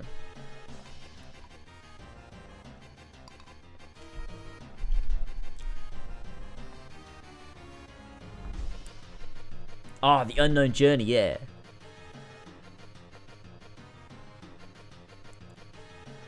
I used to do that as a kid, but with AC2. I used to do that with AC1 and AC2. Nonsense is my favorite type of Final Fantasy character. True. I'm in class was boy, I used to remember AC2 in my head. Yeah, actually, so did I. That's crazy. I must have run through the events of Final Fantasy Gaslight. Something you should play the game. Yeah, nonsense is my favorite type of Final Fantasy character. Exactly, Edgar. Exactly, Edgar is a great example of one of my favorite Final Fantasy characters. Also, is predatory towards children. It's a fine line that they walk, you know, Square Enix. I had a fever dream the other day where Kanye West's Runaway was about a UFC champion, and my brain was just doing lyrical analysis trying to compare it to this douche.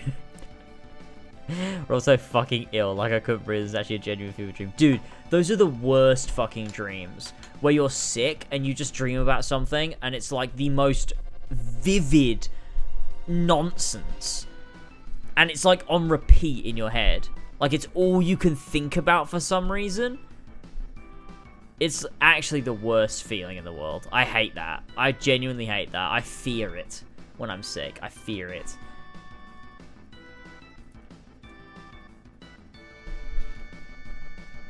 I was doing my CS work in my sleep last night. It was hell. I was literally working in my sleep. What's CS? Sustain. Sorry. Computer science, right? Yeah, that makes more sense. I was desperate to stop dreaming about it. I was at my girlfriend's house too, so it wasn't like MySpace. Oh, it's even worse. Yeah. Oh, dude, the worst thing ever was when I was sick, but I was at Elva's house when she used to live in Ireland. I don't like being away from home as it is. Like, I don't do very well. Like, if I'm away somewhere, I have to stay in a hotel. I hate staying in other people's houses. I hate it. I just can't get settled. It doesn't feel good. And then it drains me. And I can't, like, get properly, like, I can't rest properly. But, like, them being sick, like, feeling ill, oh my god. Just the worst. The worst thing ever. Like, the most draining experience. Like, it's bad enough when you're in your own bed and comfortable.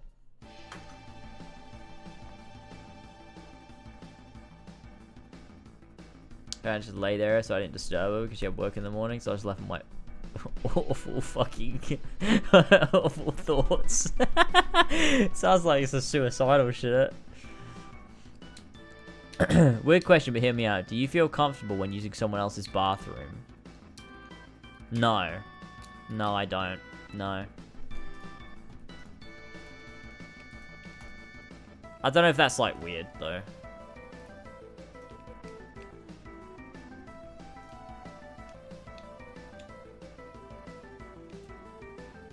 Depends. I suppose it depends, though, right? Like, it depends.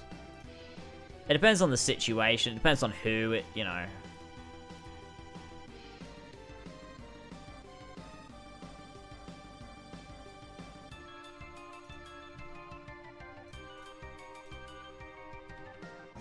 I poo in the sink to mark my territory.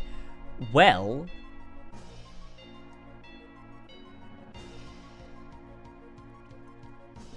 I think Hammer was just talking to chat in general. I don't think that was specifically aimed at me. Did I level up yet? Surely. Yeah! Let's go, let's go, let's go, let's go, let's go, let's go. I think it's time to buy some microtransactions, boys. I need to be stopped. I need to be locked up.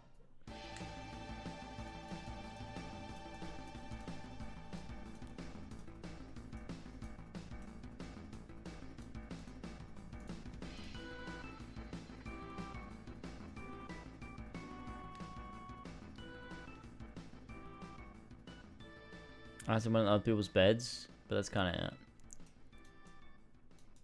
I do not sleep well in other people's houses.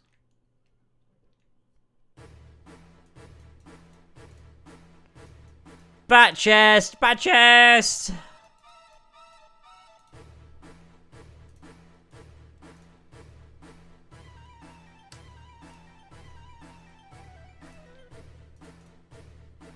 Bup, bup, bup, bup. Oh, wait. Cloud and red on it. Level 45. Okay.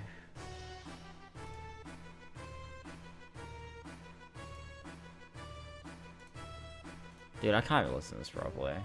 I'm showing in this game so far. Not a lot, actually. How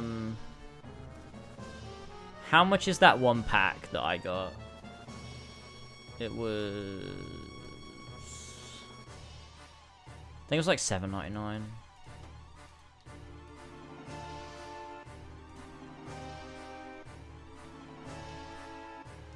Yeah, I think it was this one. One of these, like... I didn't spend a lot. I think it was $7.99, and then I also bought the season pass, however much that was.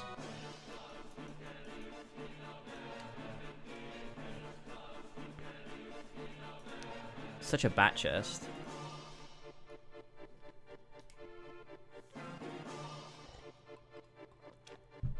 £2 legendary gear pack? Oh, maybe I should.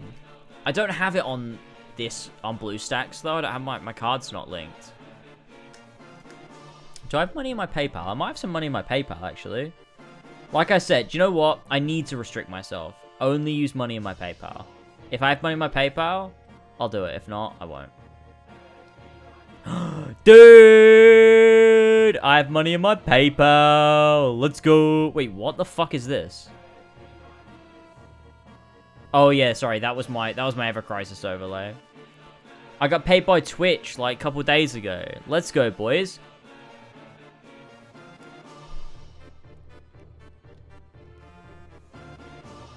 I have £91 in my PayPal. Boys, we're about to have a great night.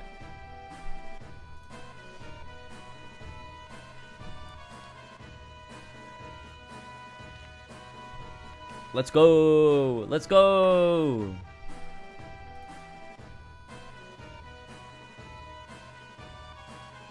How many subs did I gift? Shit.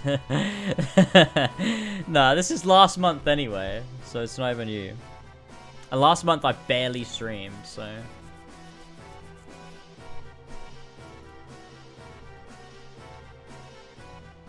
I'll wait till we get the...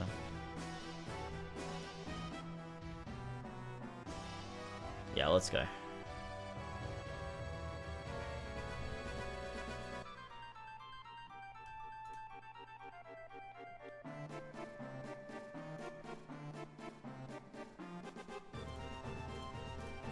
Let's go.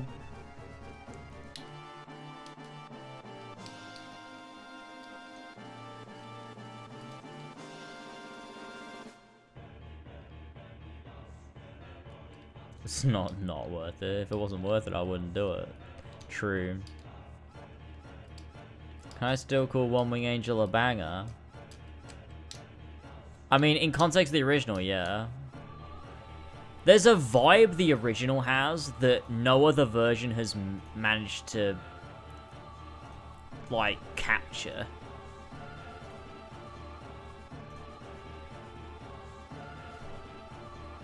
Hit that just in time. That applies to every Final Fantasy VII song? True. That is true.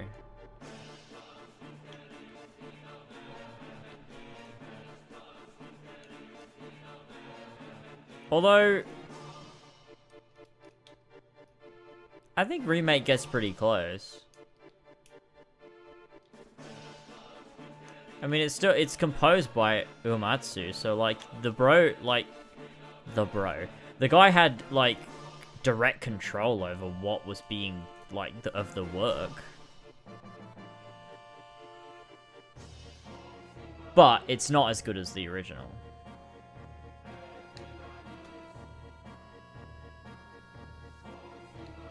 Tifa's theme? Yeah, Tifa's theme's very good. It's such a banger. This song, yeah, I mean, it is. It very much is. Iconic, some would say.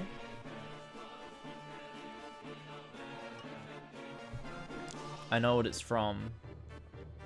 Just contextually. What do you mean?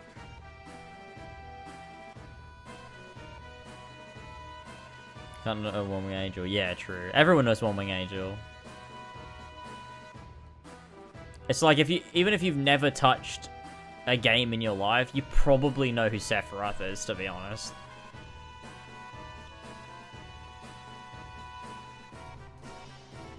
Shit, did that say we'd leveled up? I don't think we had we? Oh wait, what was this this thing in the shop?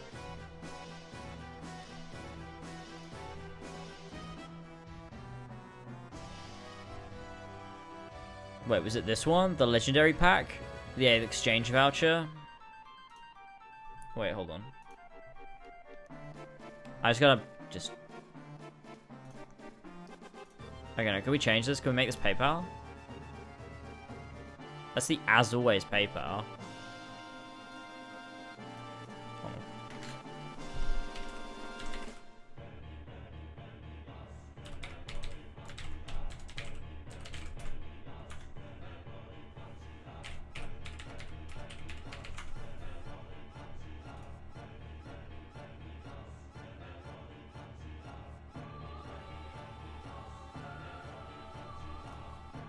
Log into PayPal. Okay, hold on, give me a sec. I might have changed this password actually. I'm not sure. Yeah, I changed it. Changed. Okay. What the hell is my fucking password, dude?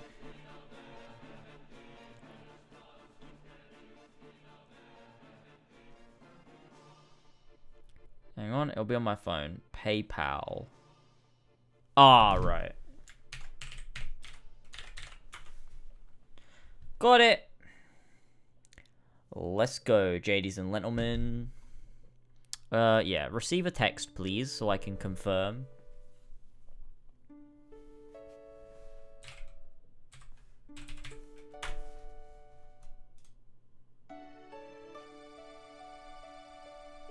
Da, da, da.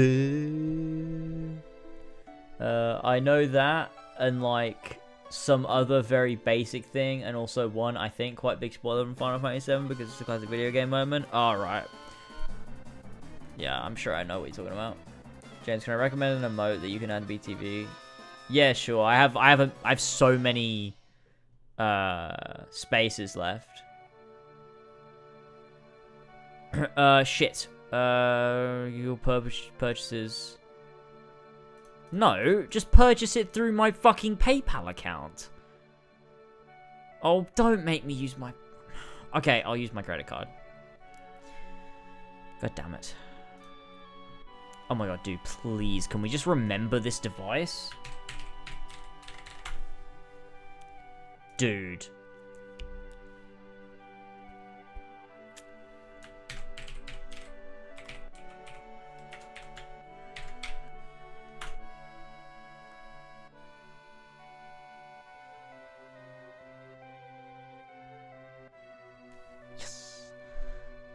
Get 2 play points. I want play points. Okay, we did it. I did it. We get the little exchange thing, right? Is it a weapon exchange or is it a gear exchange? It's a gear exchange, right? Yeah. Let's go. Let's go. Should I keep it? Maybe I should keep it for a later update. Or I can just buy another one.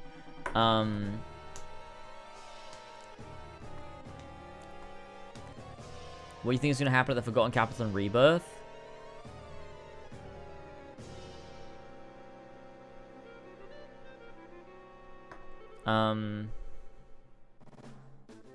What do I actually think is going to happen at the Forgotten Capital?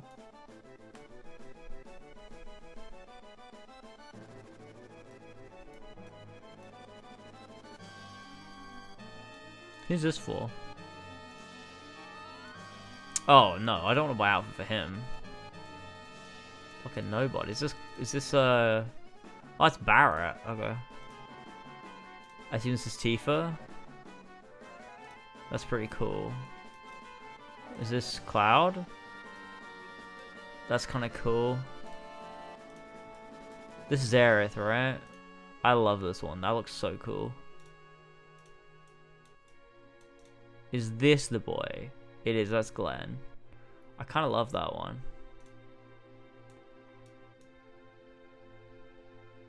That must be Lucia, right? I think I should hold on to this. I should hold on to this voucher in case they release like a Sephiroth outfit in this gear exchange.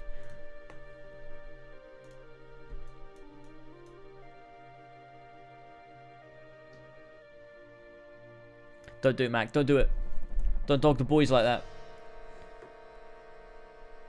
I'm gonna hang on to this for now. If I decide I want something, I'll think about it. I just spent money on nothing.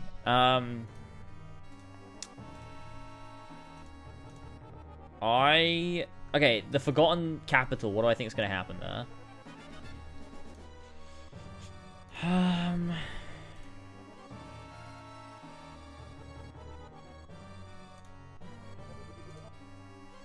We're still on level 50. What am I doing? Oh, level 45. What am I doing? No, I didn't read any of the damn ones, no.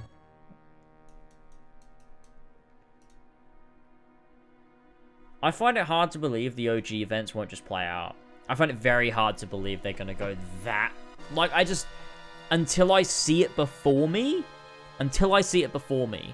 I cannot imagine it going differently. Like, I can say all these different things like, oh, Zack will show up, or this will happen, or like, this person will die instead, like, but what do I really think will happen? The original game is what I think will happen.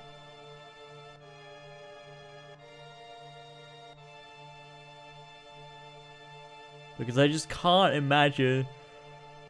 Until I see it before me, I can't physically imagine a world where you alter something so crucial.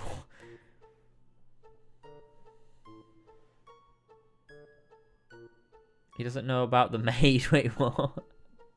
The maid? In Ever Crisis? There's no Tifa is literally going to die.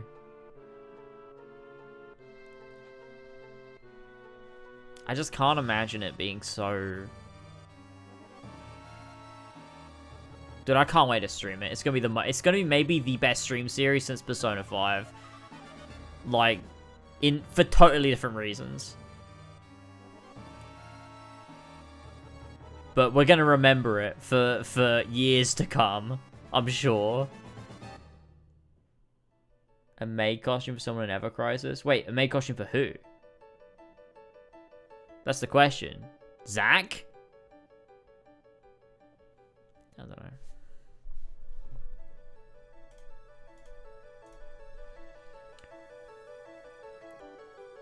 Yuffie? What? No!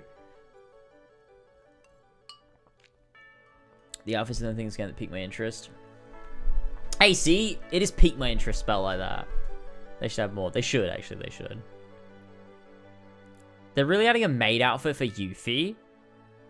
Oh, so Yuffie's going to be playable in the next update. That's cool. Yuffie and Sephiroth?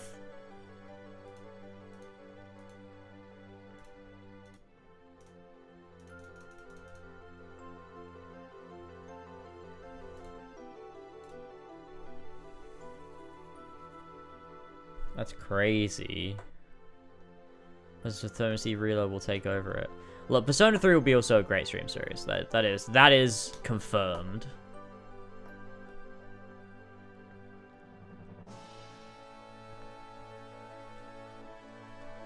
Not the next update, there's no future stuff in the day already. Oh, alright, so it'll be like a later update. Right, fair enough.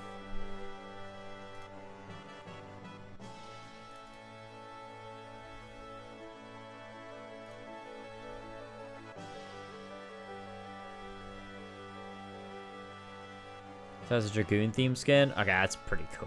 That's pretty fucking cool. You're right, I will absolutely bat chest over that. That's fucking cool.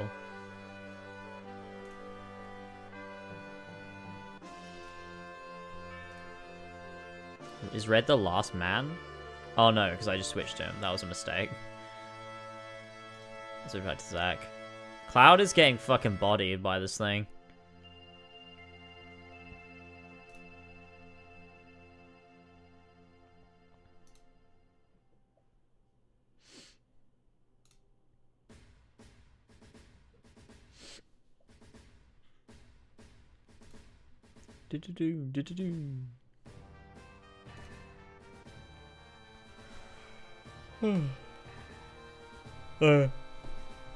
Yeah, but alright, I'll add it. Hold on.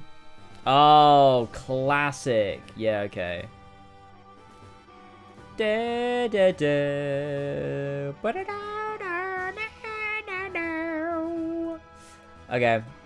added it.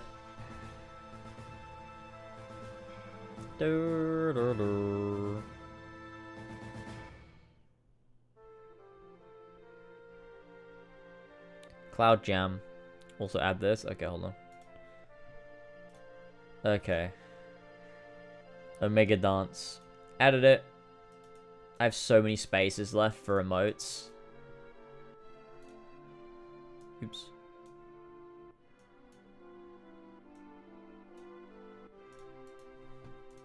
We got a D. Wait, Red can't see anything. Red. Red, you can't see anything. Red. Open your eyes. With a nose like mine, I don't need to open my eyes. That's a quote from Red. Don't think I'll purr. Whatever the fuck thing it was. Oh, that's kangaroo arms. True. Yubi's maid costume is a Halloween skin. Weapon is a dinner tray. Quina? Quina Quen?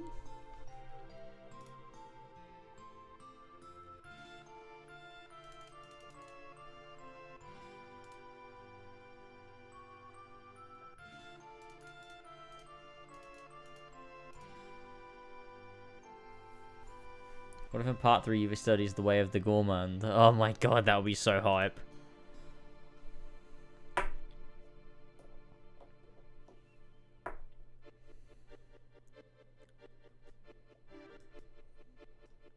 Dude, I love this music.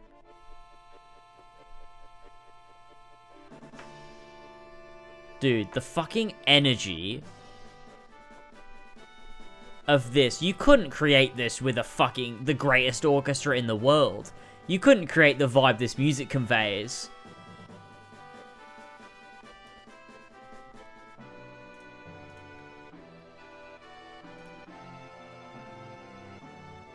The bounciness, the energy. The way it lifts and just flows and drops. It's just beautiful.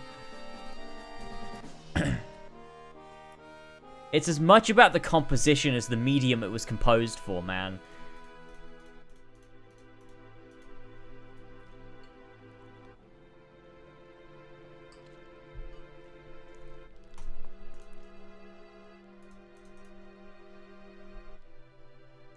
Final Fantasy IX's airship theme. Let me see if I can find that. Hold on. Oh, stuff roll. Do do do do do do do do do do do do do do do. Dude, how crazy is it though?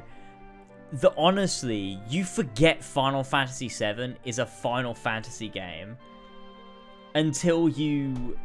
I'm on the wrong screen. Until you hear this music. And then you're like, oh shit, yeah, I was playing Final Fantasy this whole time. It's so crazy. Do, do, do, do, do, do, do. Do, do, do.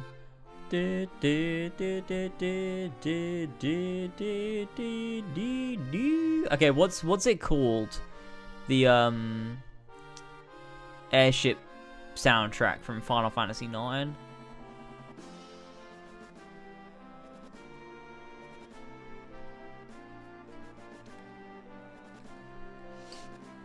I mean, yeah, it's very Final Fantasy. It's just that the game doesn't bombard you with, like, it's very subtle with how it conveys it. Do you know what it is? It's got the DNA of Final Fantasy with, like, the skin of something else. That, like, it's very Final Fantasy underneath the surface, but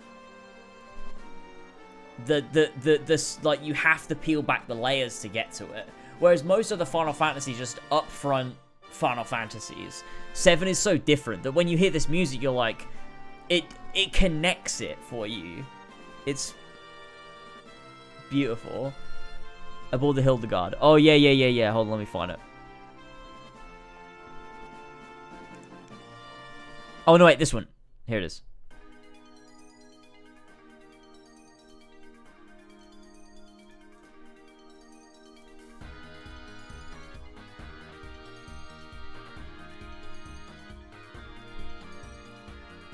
The Final Fantasy theme does not play in Remake, no. Something slightly delirious that listening to people discuss something he has zero basis for. Just like words for hours. Which isn't a complaint. I'm here by choice. Just too odd. Yeah, I know. Ollie is to these streams what what's his name is to Elvis streams. What's that fucking guy's name? Winnebago.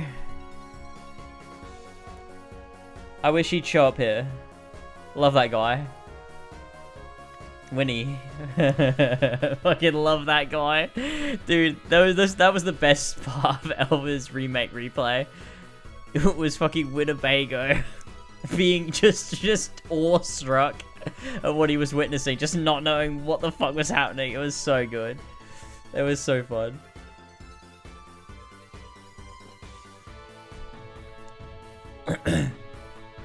I'm gonna be honest with you, I think my favorite airship music is 6. Searching for Friends is a fucking banger. That version of the airship music in 6. I love it. But this is very, very good. I love this. Dude, when he couldn't tell the difference between the train graveyard ghost and the whispers. Oh, yeah. Yeah, that was funny, man. Oh, that was good times. Let me go find the Final Fantasy VI. Let me just searching for Friends. Here it is. Dude, this is one of my favorite pieces of Final Fantasy music.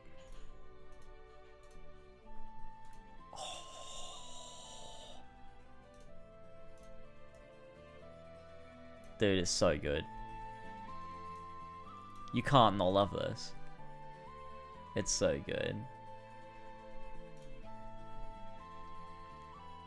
When Setsu's talking about, like, how he lost all hope, and they get back on the airship, dude. And they get it, like, the hope is back, and you're like, yes, we're gonna go and we're gonna find everyone, and we're gonna get our party back together, and we're gonna fucking defeat Kefka and take the world back. That feeling, man, there's nothing like it, dude. It's so good. It's so fucking good. So fucking good.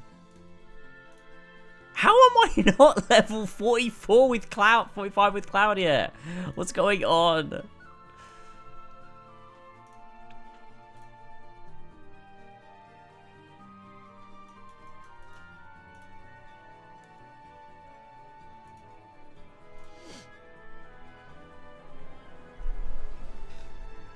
I played Final Fantasy VI more than you. I don't remember a single second of that game.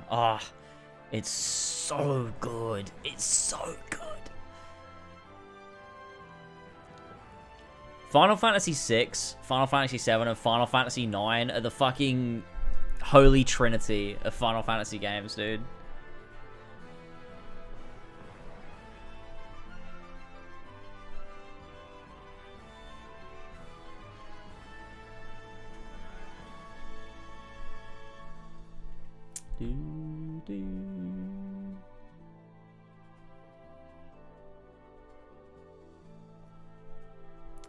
Fight's my favorite. That's a respectable opinion.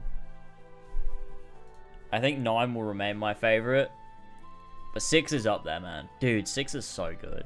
I love 6. It does everything I want out of one of these types of games. 9 just has that, like... I think 9 is just a bit more sophisticated in how it tells its story, or conveys its themes, at least. And I think for that, it just hits me a bit more. What's this link? Oh, this is... just a few designs that I've been working Kefka. on. Something iconic. Kefka voice. Kefka Palazzo. So weird that he has a second name, dude.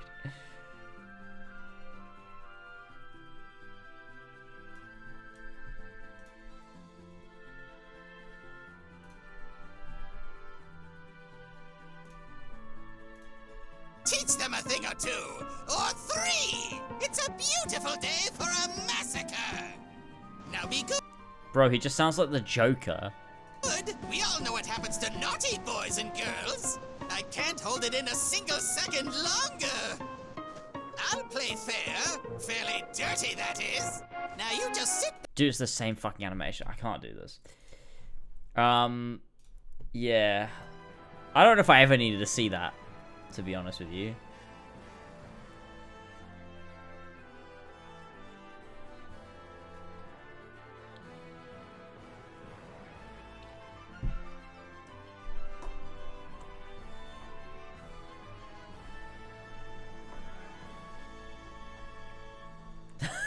James, I was tapped over and I was really chilling. That was really upsetting.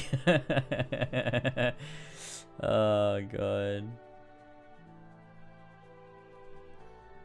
Yeah, I mean, obviously, like, I voiced him like the Joker too. Sort of, didn't I? How did I voice Kefka again? Let's go check.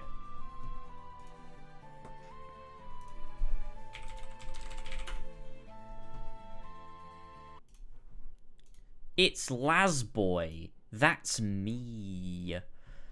We are playing Final Fantasy VI today for the very first time. I was sick when I started Final Fantasy VI. Recently, I've been playing through all of the Final Fantasy games. I started with the 7 Remake a couple years ago, and I've been getting into all of them from the very first one through to where we are now with Final Fantasy VI. Kefka If you want to check out poisons the river. This will be it. Nothing beats the sweet music of hundreds of voices screaming in unison. Yeah, that sounds about right. Look at our whole team. There's so many characters in this game. I knew you'd come, so I've been practicing my greeting. How much do you have to destroy before you've had your Power, you're nothing more than fleas compared to me now. To be destroyed, maybe it is, but people can always rebuild, and new lives will always be born. I feel like that shouldn't be Sabine, and it should be Terra, but that's fine. Time will destroy. Yeah, I fucked that. That was my bad. I fucked that in that bit. I think actually. The fuck is this? Oh, it's the Last of Us ambience.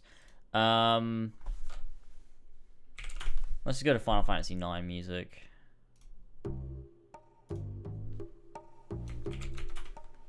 Do do do do do do do do do do do do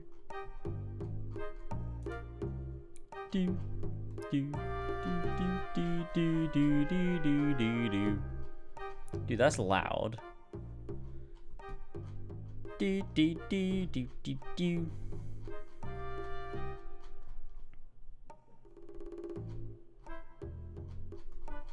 Hang on, I'm trying to find Final Fantasy IX music again. Fuck. I'm going through Bolt music. Give me a sec. I'm gonna find it. Ah, here we go.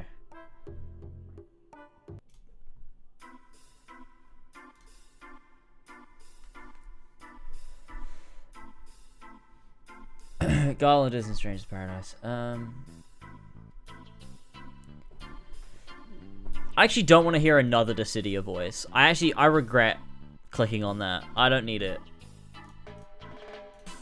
I'm happy with them not being voiced. I like it being in my head.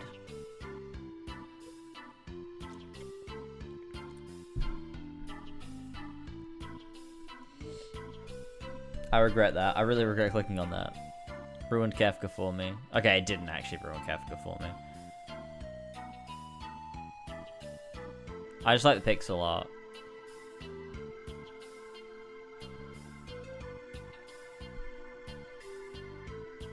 Pixel art, no voice. My ideal Kefka.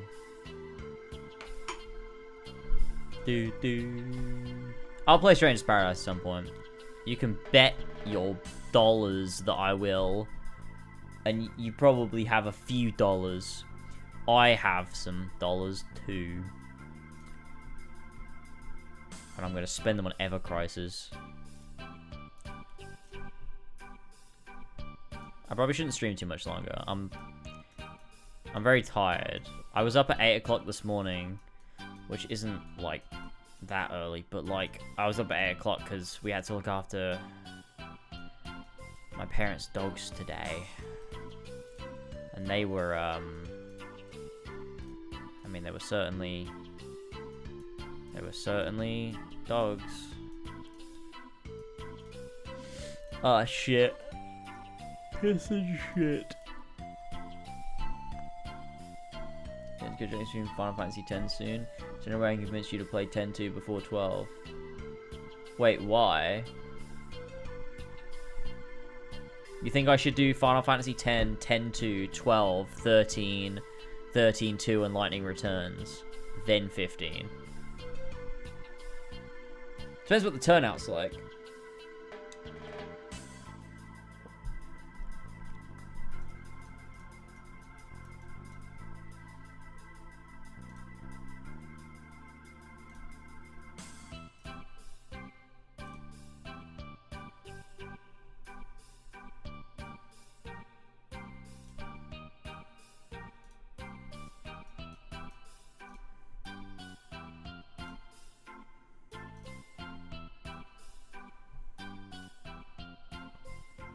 Final 10 will be massive. And I'll assemble the 13 enjoyers that are currently scattered across the globe. Flash is about to become the Nick Fury of Final Fantasy 13 fans.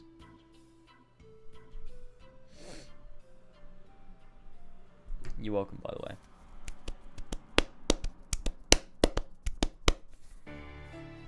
I won't be mad if James streamed 10-2 and the 13 trilogy before 12. Wait, before 12?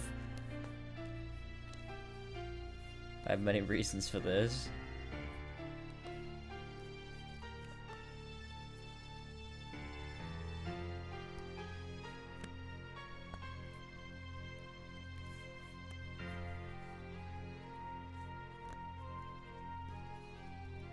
It'll still be really funny to finish my whole playthrough with Final Fantasy 15.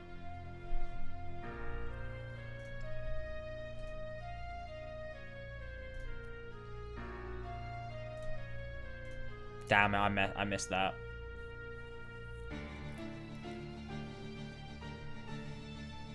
Wait, so what do you want me to do? You want me to do Final Fantasy 10, then 10-2... Do I skip 12 and then do the 13 trilogy? Or do you mean do 12, then the 13 trilogy?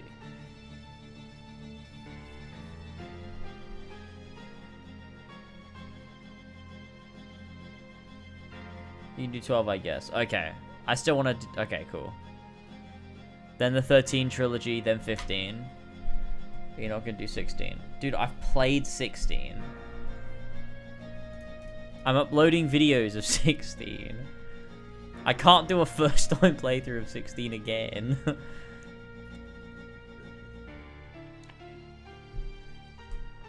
I'm not playing it again. I still haven't finished uploading my videos of it.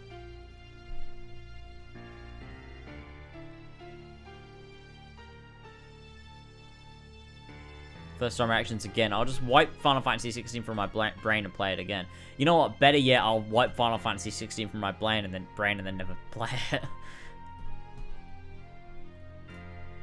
Power pieces.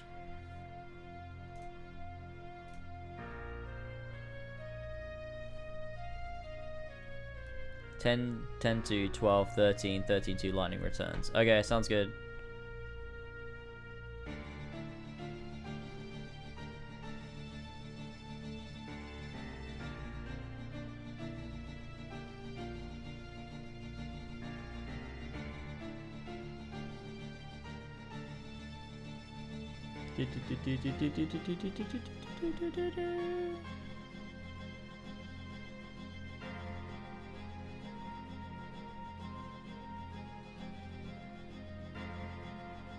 This song's been going on for like years.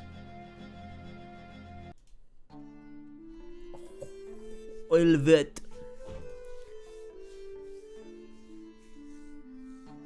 Dude, this fucking motif in Final Fantasy IX is one of the all-time greatest pieces of music.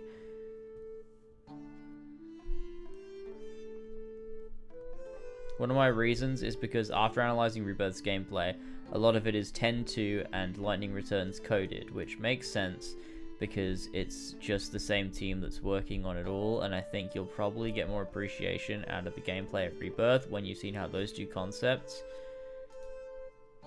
are stuff they've been continuously building on for years with all their games. Interesting. So, 10-2 and Lightning Returns factors into stuff they're doing in Rebirth. So, like with synergy stuff?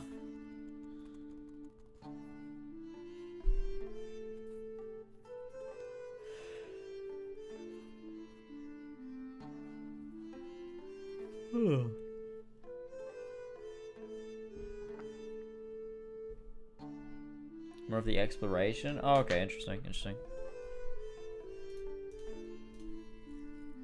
Okay.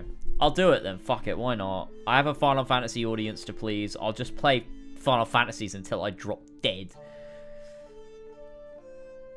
If I do all the spin-offs now, all I have to do is go back and play the after years of Final Fantasy IV and hate it because apparently it's shit.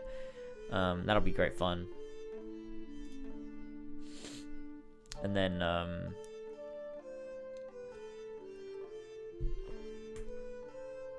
We should the 7 completion in order, so might as well. Yeah, true. The only reason I wasn't going to originally was because I was trying to get it all done before 16. And then that didn't happen. So I have no reason not to do it now. DOS also has a sequel, but you don't need to play that.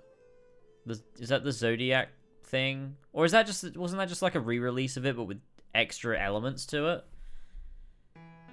To make it a better game or something?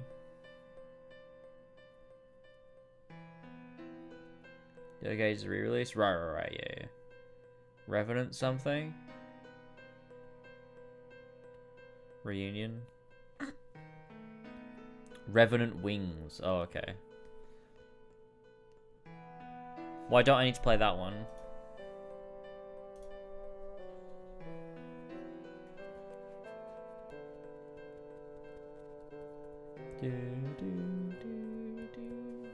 Because 12 is bad. But it's shit, what's the guy's name? Ito, but I forget his first name.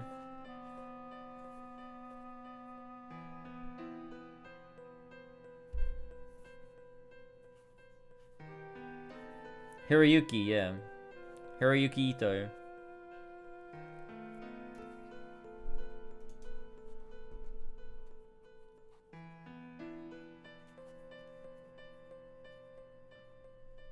Ito took over 12 halfway through, and all the stuff Ito contributed is the stuff that I like about it. Oh, okay. Dude, I swear to God, if Square Enix released Hiroyuki Ito from his prison so that he can make the Final Fantasy IX remake, they'll be doing us a great service.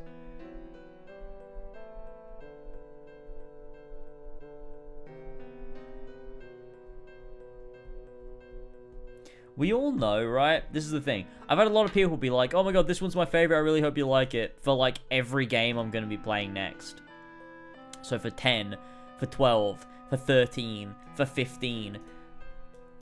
And we all know there's no way I'm going to like all of them. I'm going to dislike at least one.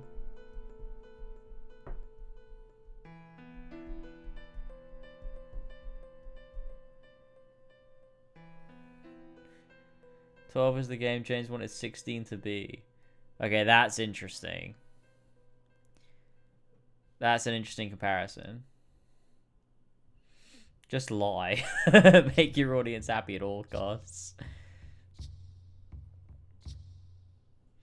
15 is fucking shit. I don't care what people say.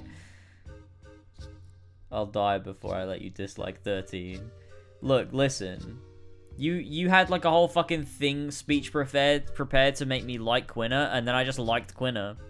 So, you know.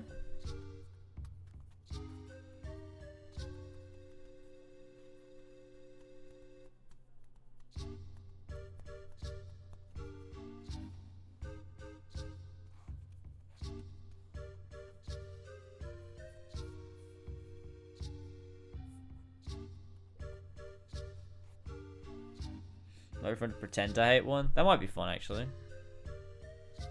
I could probably do that quite easily. What am I even gonna hit right now? Oh, it's a cacti. I didn't even see it there. And then drop a video or something where you reveal your hand. I'm like, hey guys, little did you know.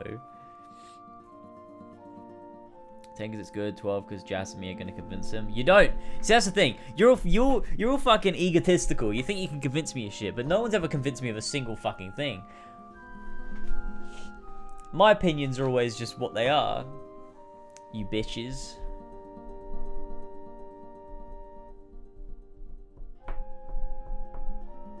Yeah, 13 because Flash is going to convince him. I trust you to come to that decision yourself. Yeah, I know. I was responding to Tassos. I literally convinced you of like 10 things in the stream alone. No, you haven't. You big bitch. Name one. Right now.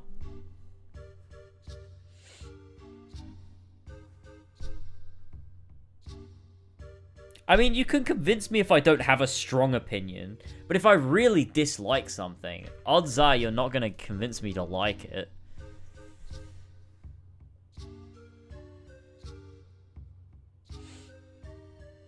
Because James hates Yuffie 7 OG now. Good job, Tassos. I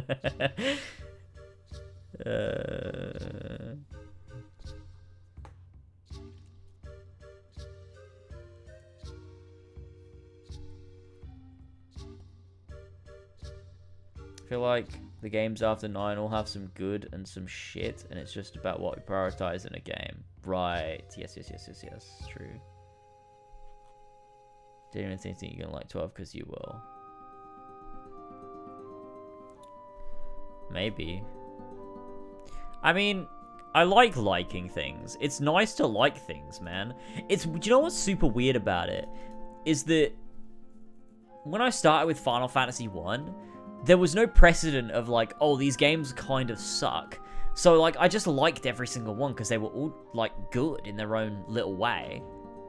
But then after 7, it just changed. Something changed. Where it was like, oh, I don't know what changed, but I play 8 and I'm like, oh, what happened here? 9 is a banger too. And the thing is, that's what's so weird. The only mainline Final Fantasy I've disliked is 8. There's no precedent. I'm just like so caught up in the 7 like series, I guess. Yeah, you're frustratingly stubborn, and the more people try and convince you one way, the more you'll just stand your ground. You can be shown a different perspective, but you aren't going to have your mind changed. You're either on your own. It's not the summary of a personality quiz. Yeah, fucking the 16 personalities or whatever. Yeah. But that's the thing. I think that's the thing with most people, is while you're in the argument or debate, you'll stand your ground, but then it's usually afterwards, like the days following it, that you reflect on it and go, they had some good points. And then you just sort of subtly change your opinion over time based on a debate. Because no one ever changes their mind in the heat of a debate. It's like, you argue and then it's the days after that you change your mind. The days following. It took you months after you replayed to stop being whipped.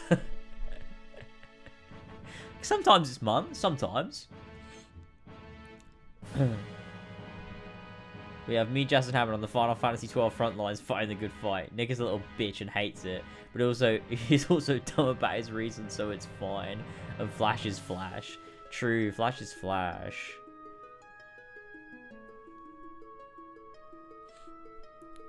Nick. Yeah. Look, I love Nick. He does have a few takes there, you know? Every so often you will have a take where you're like, blow my neck. How'd you arrive at that one then? But I love it.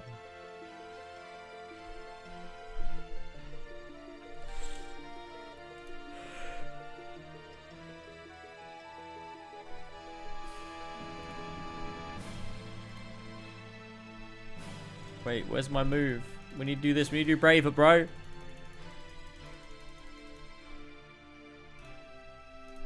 No, come on, quick. Yes, let's go!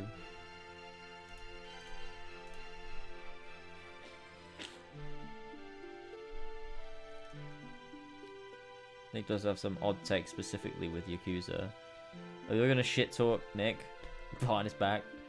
Nick, if you're watching this VOD, I love you with all my heart.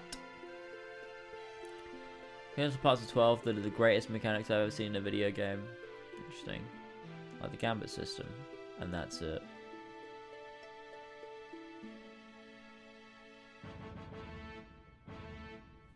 I'll give 12 its 7s. Bat. Nick Zan. Hate that guy. Disciple Nick Zan. My favorite of the disciples. Oh, he's so done with his Final Fantasy 12 takes. We're gonna have to talk. Nick needs to get on one of these goddamn streams. I've not seen him in chat for ages. I need him on it because I need to talk to him. I want to talk to him about Final Fantasy.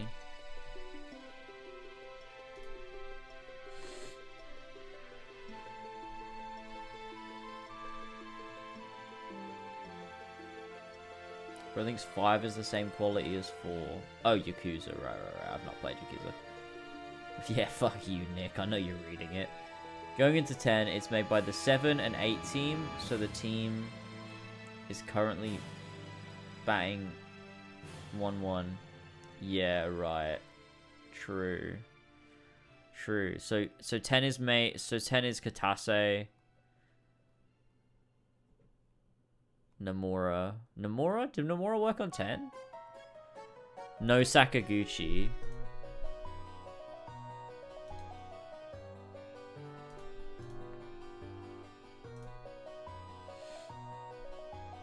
Kitase, Nomura, Nojima.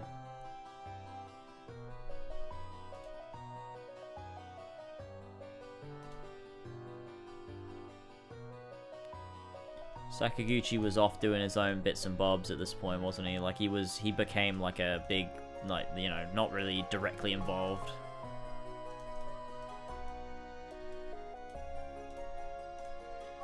Oh, we need some more of these.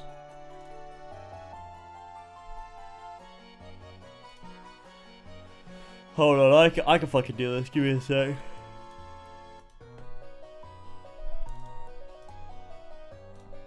Let's grab, yeah, let's do this quest.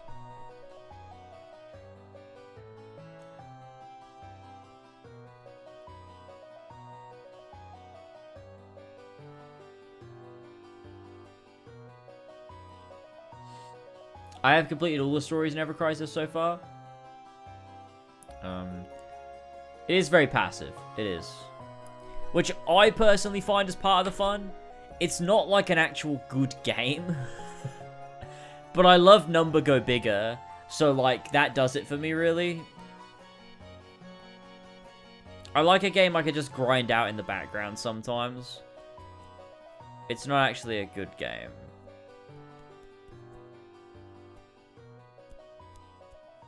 Well, it's not terrible, I guess. It's got some stuff going for it. Like, it has got a combat system. I'm just not using it because I can skip it all. But, like, if you wanted to engage with it, like, it's not terrible.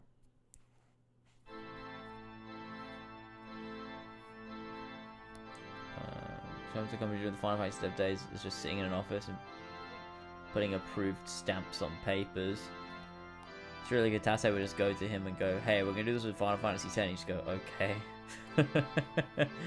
Yeah, so he was just doing producer stuff at that point. Yeah, that's about what I believed.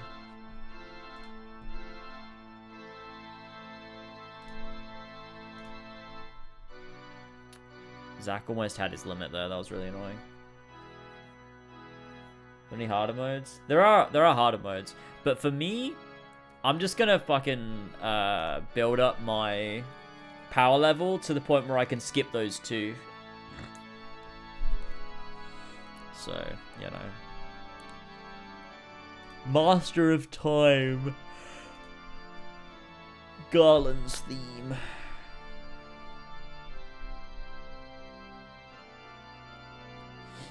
One of his last major contributions to the Final Fantasy franchise was advocating to the board that Final Fantasy XI should be a numbered Final Fantasy. He left the company before the decision was made, but I think his position was a contributing factor. Right. It kind of sucks what happened with, you know, Sakaguchi at Square with his Final Fantasy.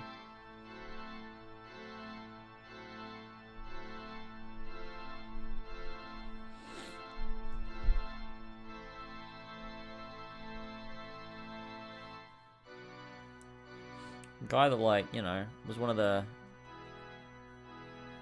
I mean, you know, usually credited or thought of as the, you know, the founder of Final Fantasy. Obviously, there was more than just one guy. It wasn't made by a single man, but, you know.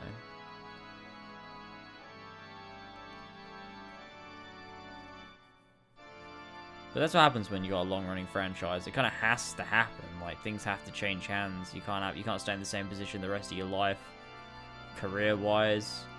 But if a company wants to continue an IP going forever, then it, you know.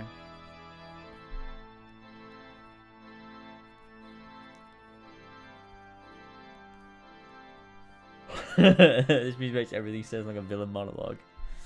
Yeah, true. Too bad it's over. He was very bitter towards it during the 13 days. The 13 days. He was very outspoken, how unhappy he was with it all. But shortly after, he made amends with everyone. I mean, yeah, like Sakaguchi's been saying, like he was hyping up Final Fantasy 16 on Twitter when it came out. He was playing it through and posting pictures and being like, "This is amazing." So he's dead to me, but you know, the 13 days, these 13 days, they're special 13 days. So I've got 7 Remake and stuff too. Yeah, I think he's probably just over it. You know what I mean? I think that's how he's able to get over it, is being like, he can't, like, it's not worth being bitter and wishing you could be in control. You've got to let go. Because when something was your thing, like, you made it, it was yours, and you have to let it, like, you can't cling on to that. It must be way too difficult. Like, you have to let go of it and just be like, it's not mine, you know? I made my thing, but, like, it's not mine anymore. And I think you have to do that, otherwise it must just be too difficult. And the Hoodoo go, yeah, I worked on Final Fantasy 7, but I have no involvement with the remake. That's Kitase's project, not mine. So maybe Sakaguchi knows it's going to be shit. True, but also Sakaguchi wasn't so directly involved with 7, right? So, like, what would that even be like? Like, there was, obviously, he had influence, like, you know, it's obviously very much still like a Sakaguchi game, but...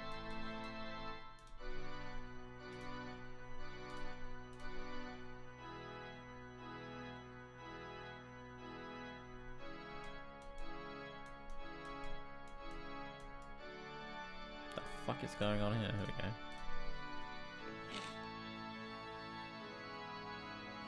Yeah, like obviously thematically and stuff, yeah, for sure.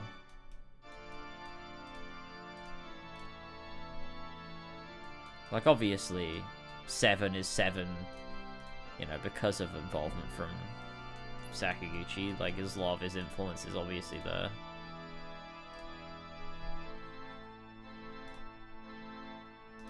Dude, we're at 70k power level. This is pretty bug. Yeah, for sure. Could that be the reason why they wouldn't touch Final Fantasy 6? I don't know.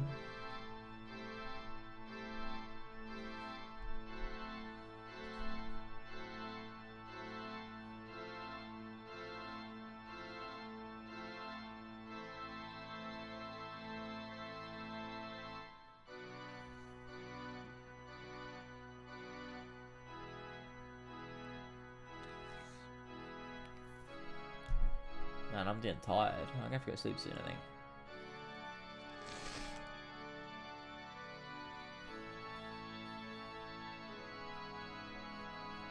The thing with Final Fantasy remakes after 7 is, I can't imagine another Final Fantasy that can be altered in the way that 7 was, other than, like, 8. I can't imagine Final Fantasy 6 being altered. I can't imagine 9 being altered. 7 works because there's already a compilation and a foundation of ideas for a future that directly, like, works itself into a remake. But, like, the only other one I can imagine being in that vein would be 8, but that would actually be beneficial to the game because it's, like, part of its actual premise.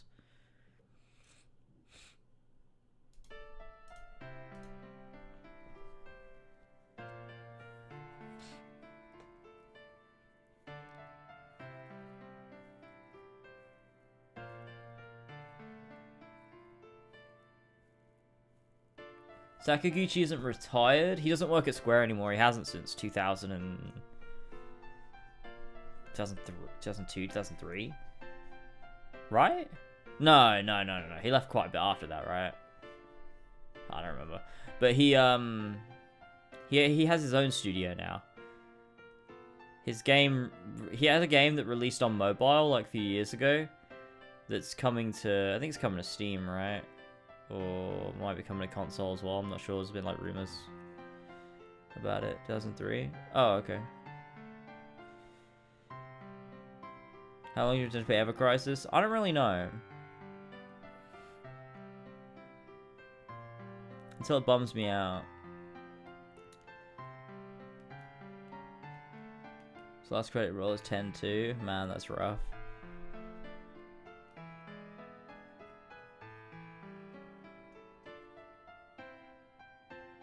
Yeah, Sakaguchi really should, like...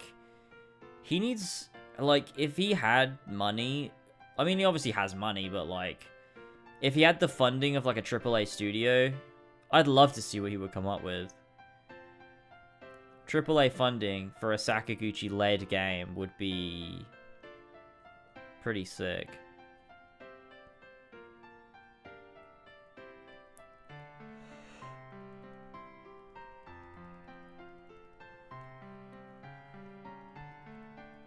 He has made stuff since, yeah, he has.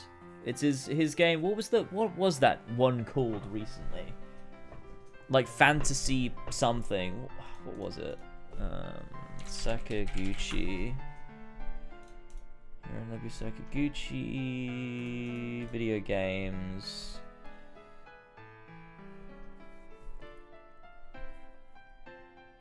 Yeah, Fantasian. He was also the director of The Last Story, Blue Dragon,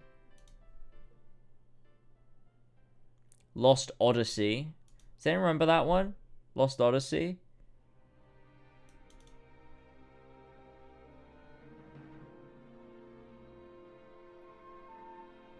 Yeah, Blue Dragon's classic. Blue Dragon, Lost Odyssey.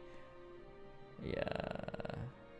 The Last Story. Terror Battle.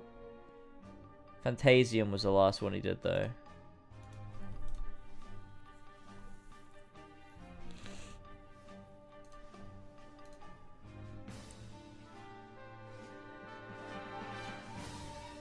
Metaphor Fantasian would probably be the greatest game ever made. Could you imagine? I'm gonna have to wrap up soon. It's 1 AM. I'm tired as hell. I'm addicted to this fucking game, dude. It's a problem. I need to be up tomorrow too. Like, I can't sleep in super late because we got a stream to do tomorrow. We got a Final Fantasy event. Well, a Square Enix event with potential Final Fantasy appearances.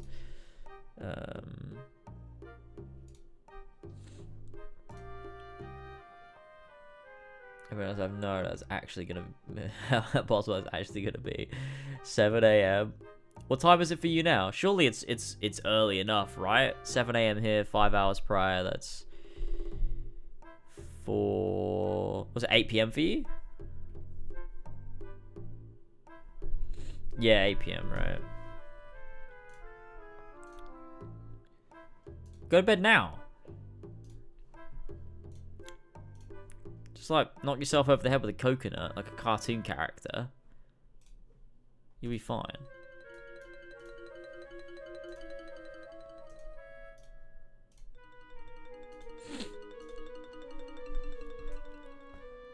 Man, I'm so tired.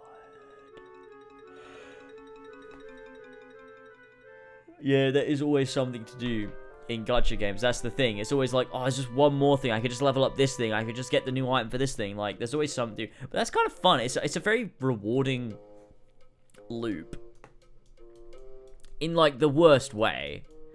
It's not, like, a good thing, but... Wait, do you have any pulls we could do? Have I got tickets? I haven't even been paying attention. We can't do these. We don't have any of these things. We do have 3,000 though. We could try and grab one of these. Should we try and grab one of these? Get tickets. Let's do one of these draws. Fuck it.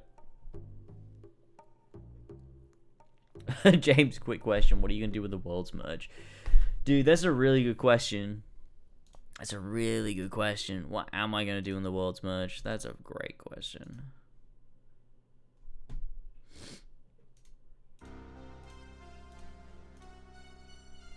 I won't purr, that's for sure. I'm gonna drop my top 5 Final Fantasies when worlds merge. Glenn, Matt, no. Okay, let's go with a... Still want to try and grab this one for Zach here. Let's go. Let's just use 3,000 of our blue gems. Fuck it. Come on, give me, come on, give me a big number. Okay, that's a small number, but that's fine. We'll live. Okay, we're getting close to that cloud outfit. Dude, that'd be super cool when we get that. What are we gonna get though? Come on, give me the Type 99 and I'll just be fucking, I'll be pumped. I'll be fucking pumped for the rest of my life if we get the Type 99. Fuck you! Fuck you! Go to hell. Fuck off.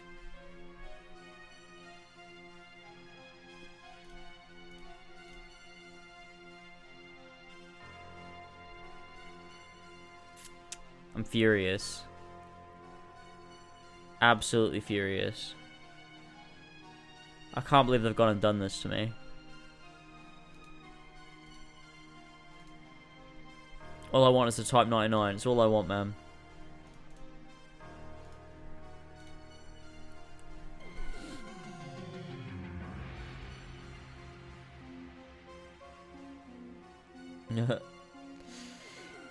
But yeah, if anybody's interested in joining me for the potential, but also definitely gonna happen until it doesn't, Final Fantasy IX Remake reveal, join me tomorrow at 2 PM UK time is when the event should be, I believe, but I'll be live like an hour or two before to, I mean, let's be honest, probably play Ever Crisis while we wait. So there's that. Will you cut your reaction? I'm sure I mean, the VOD will go up regardless, but I'm sure if there's a Final Fantasy IX reaction, you know. You don't have to be there an hour or two before. You can show up just as if you want. You don't have to wake up. You don't have to be there at the start. I just mean I will be there at the start. The event was at 7 PM? No, it's 2 PM UK time.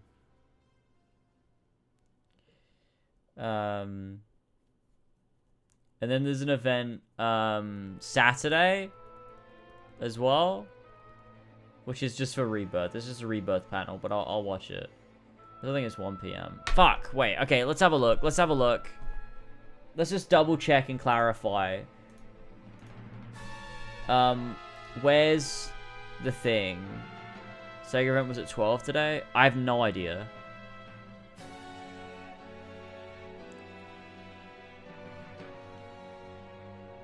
Where are the times? What's the Japan time? Just give me the Japan time and I'll just convert it. Because also it's BST, not GMT. Is that maybe where we're getting confused here? I don't know. And Square is an hour later than what Sega was on today. I have no idea. I didn't take notice. Wait, fuck. It is 7 AM for me. Oh no. Dude, they're just hiding the Final Fantasy IX Remake reveal. They're just hiding it from us. They're like, no one's gonna see this. We'll just like sneak it in here.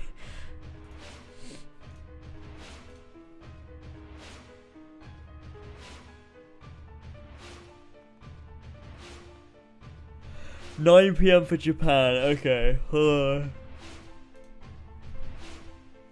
Okay, hold on. World time, buddy. Wait, did they get rid of world time, buddy? Oh no, it's here. Okay. 9 PM. Nope, that's wrong. Oh, what? Is it really? Shit.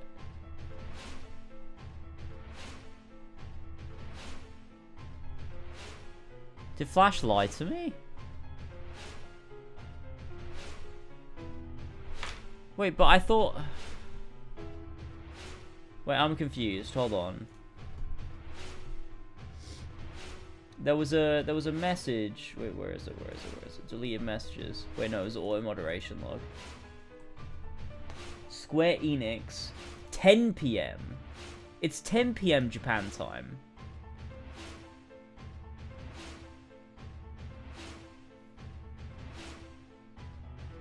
Oh, the tweet you copied was wrong? Bro! Okay, so it's 1 PM.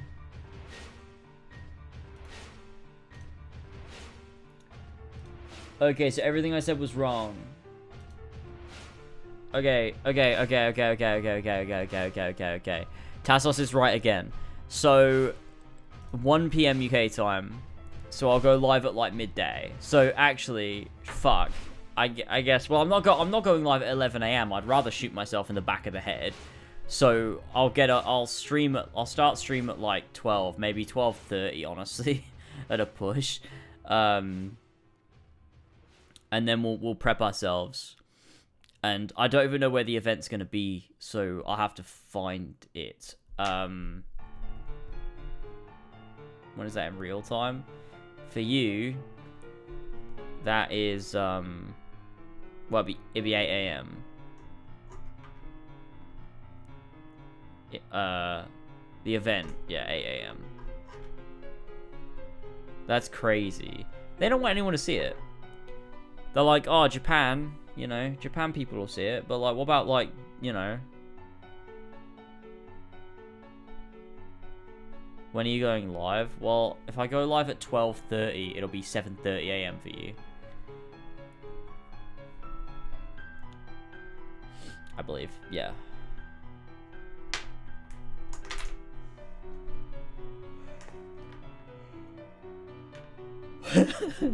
If I go live at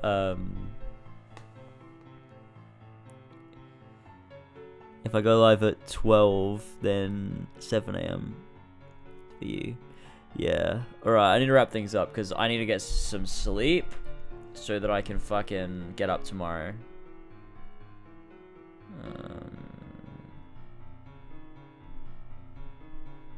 For gaming, for this event. I swear to God, if they don't reveal Final Fantasy IX Remake here, I unpledge to Square Enix.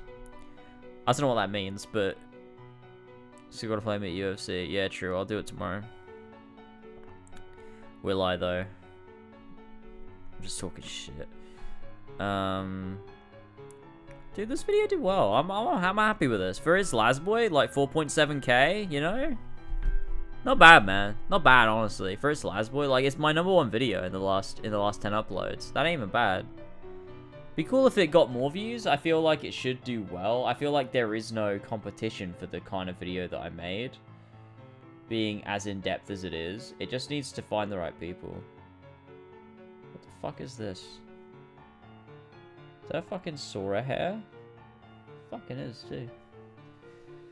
Unpledge from their Patreon. Yeah, exactly. I'll unpledge from their Patreon. I pledge to Kitase's personal Patreon. And I'll unpledge from it if they don't show the Final Fantasy IX Remake at this event.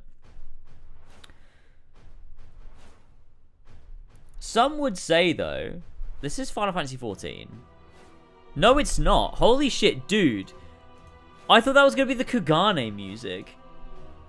Am I going mad? Wait.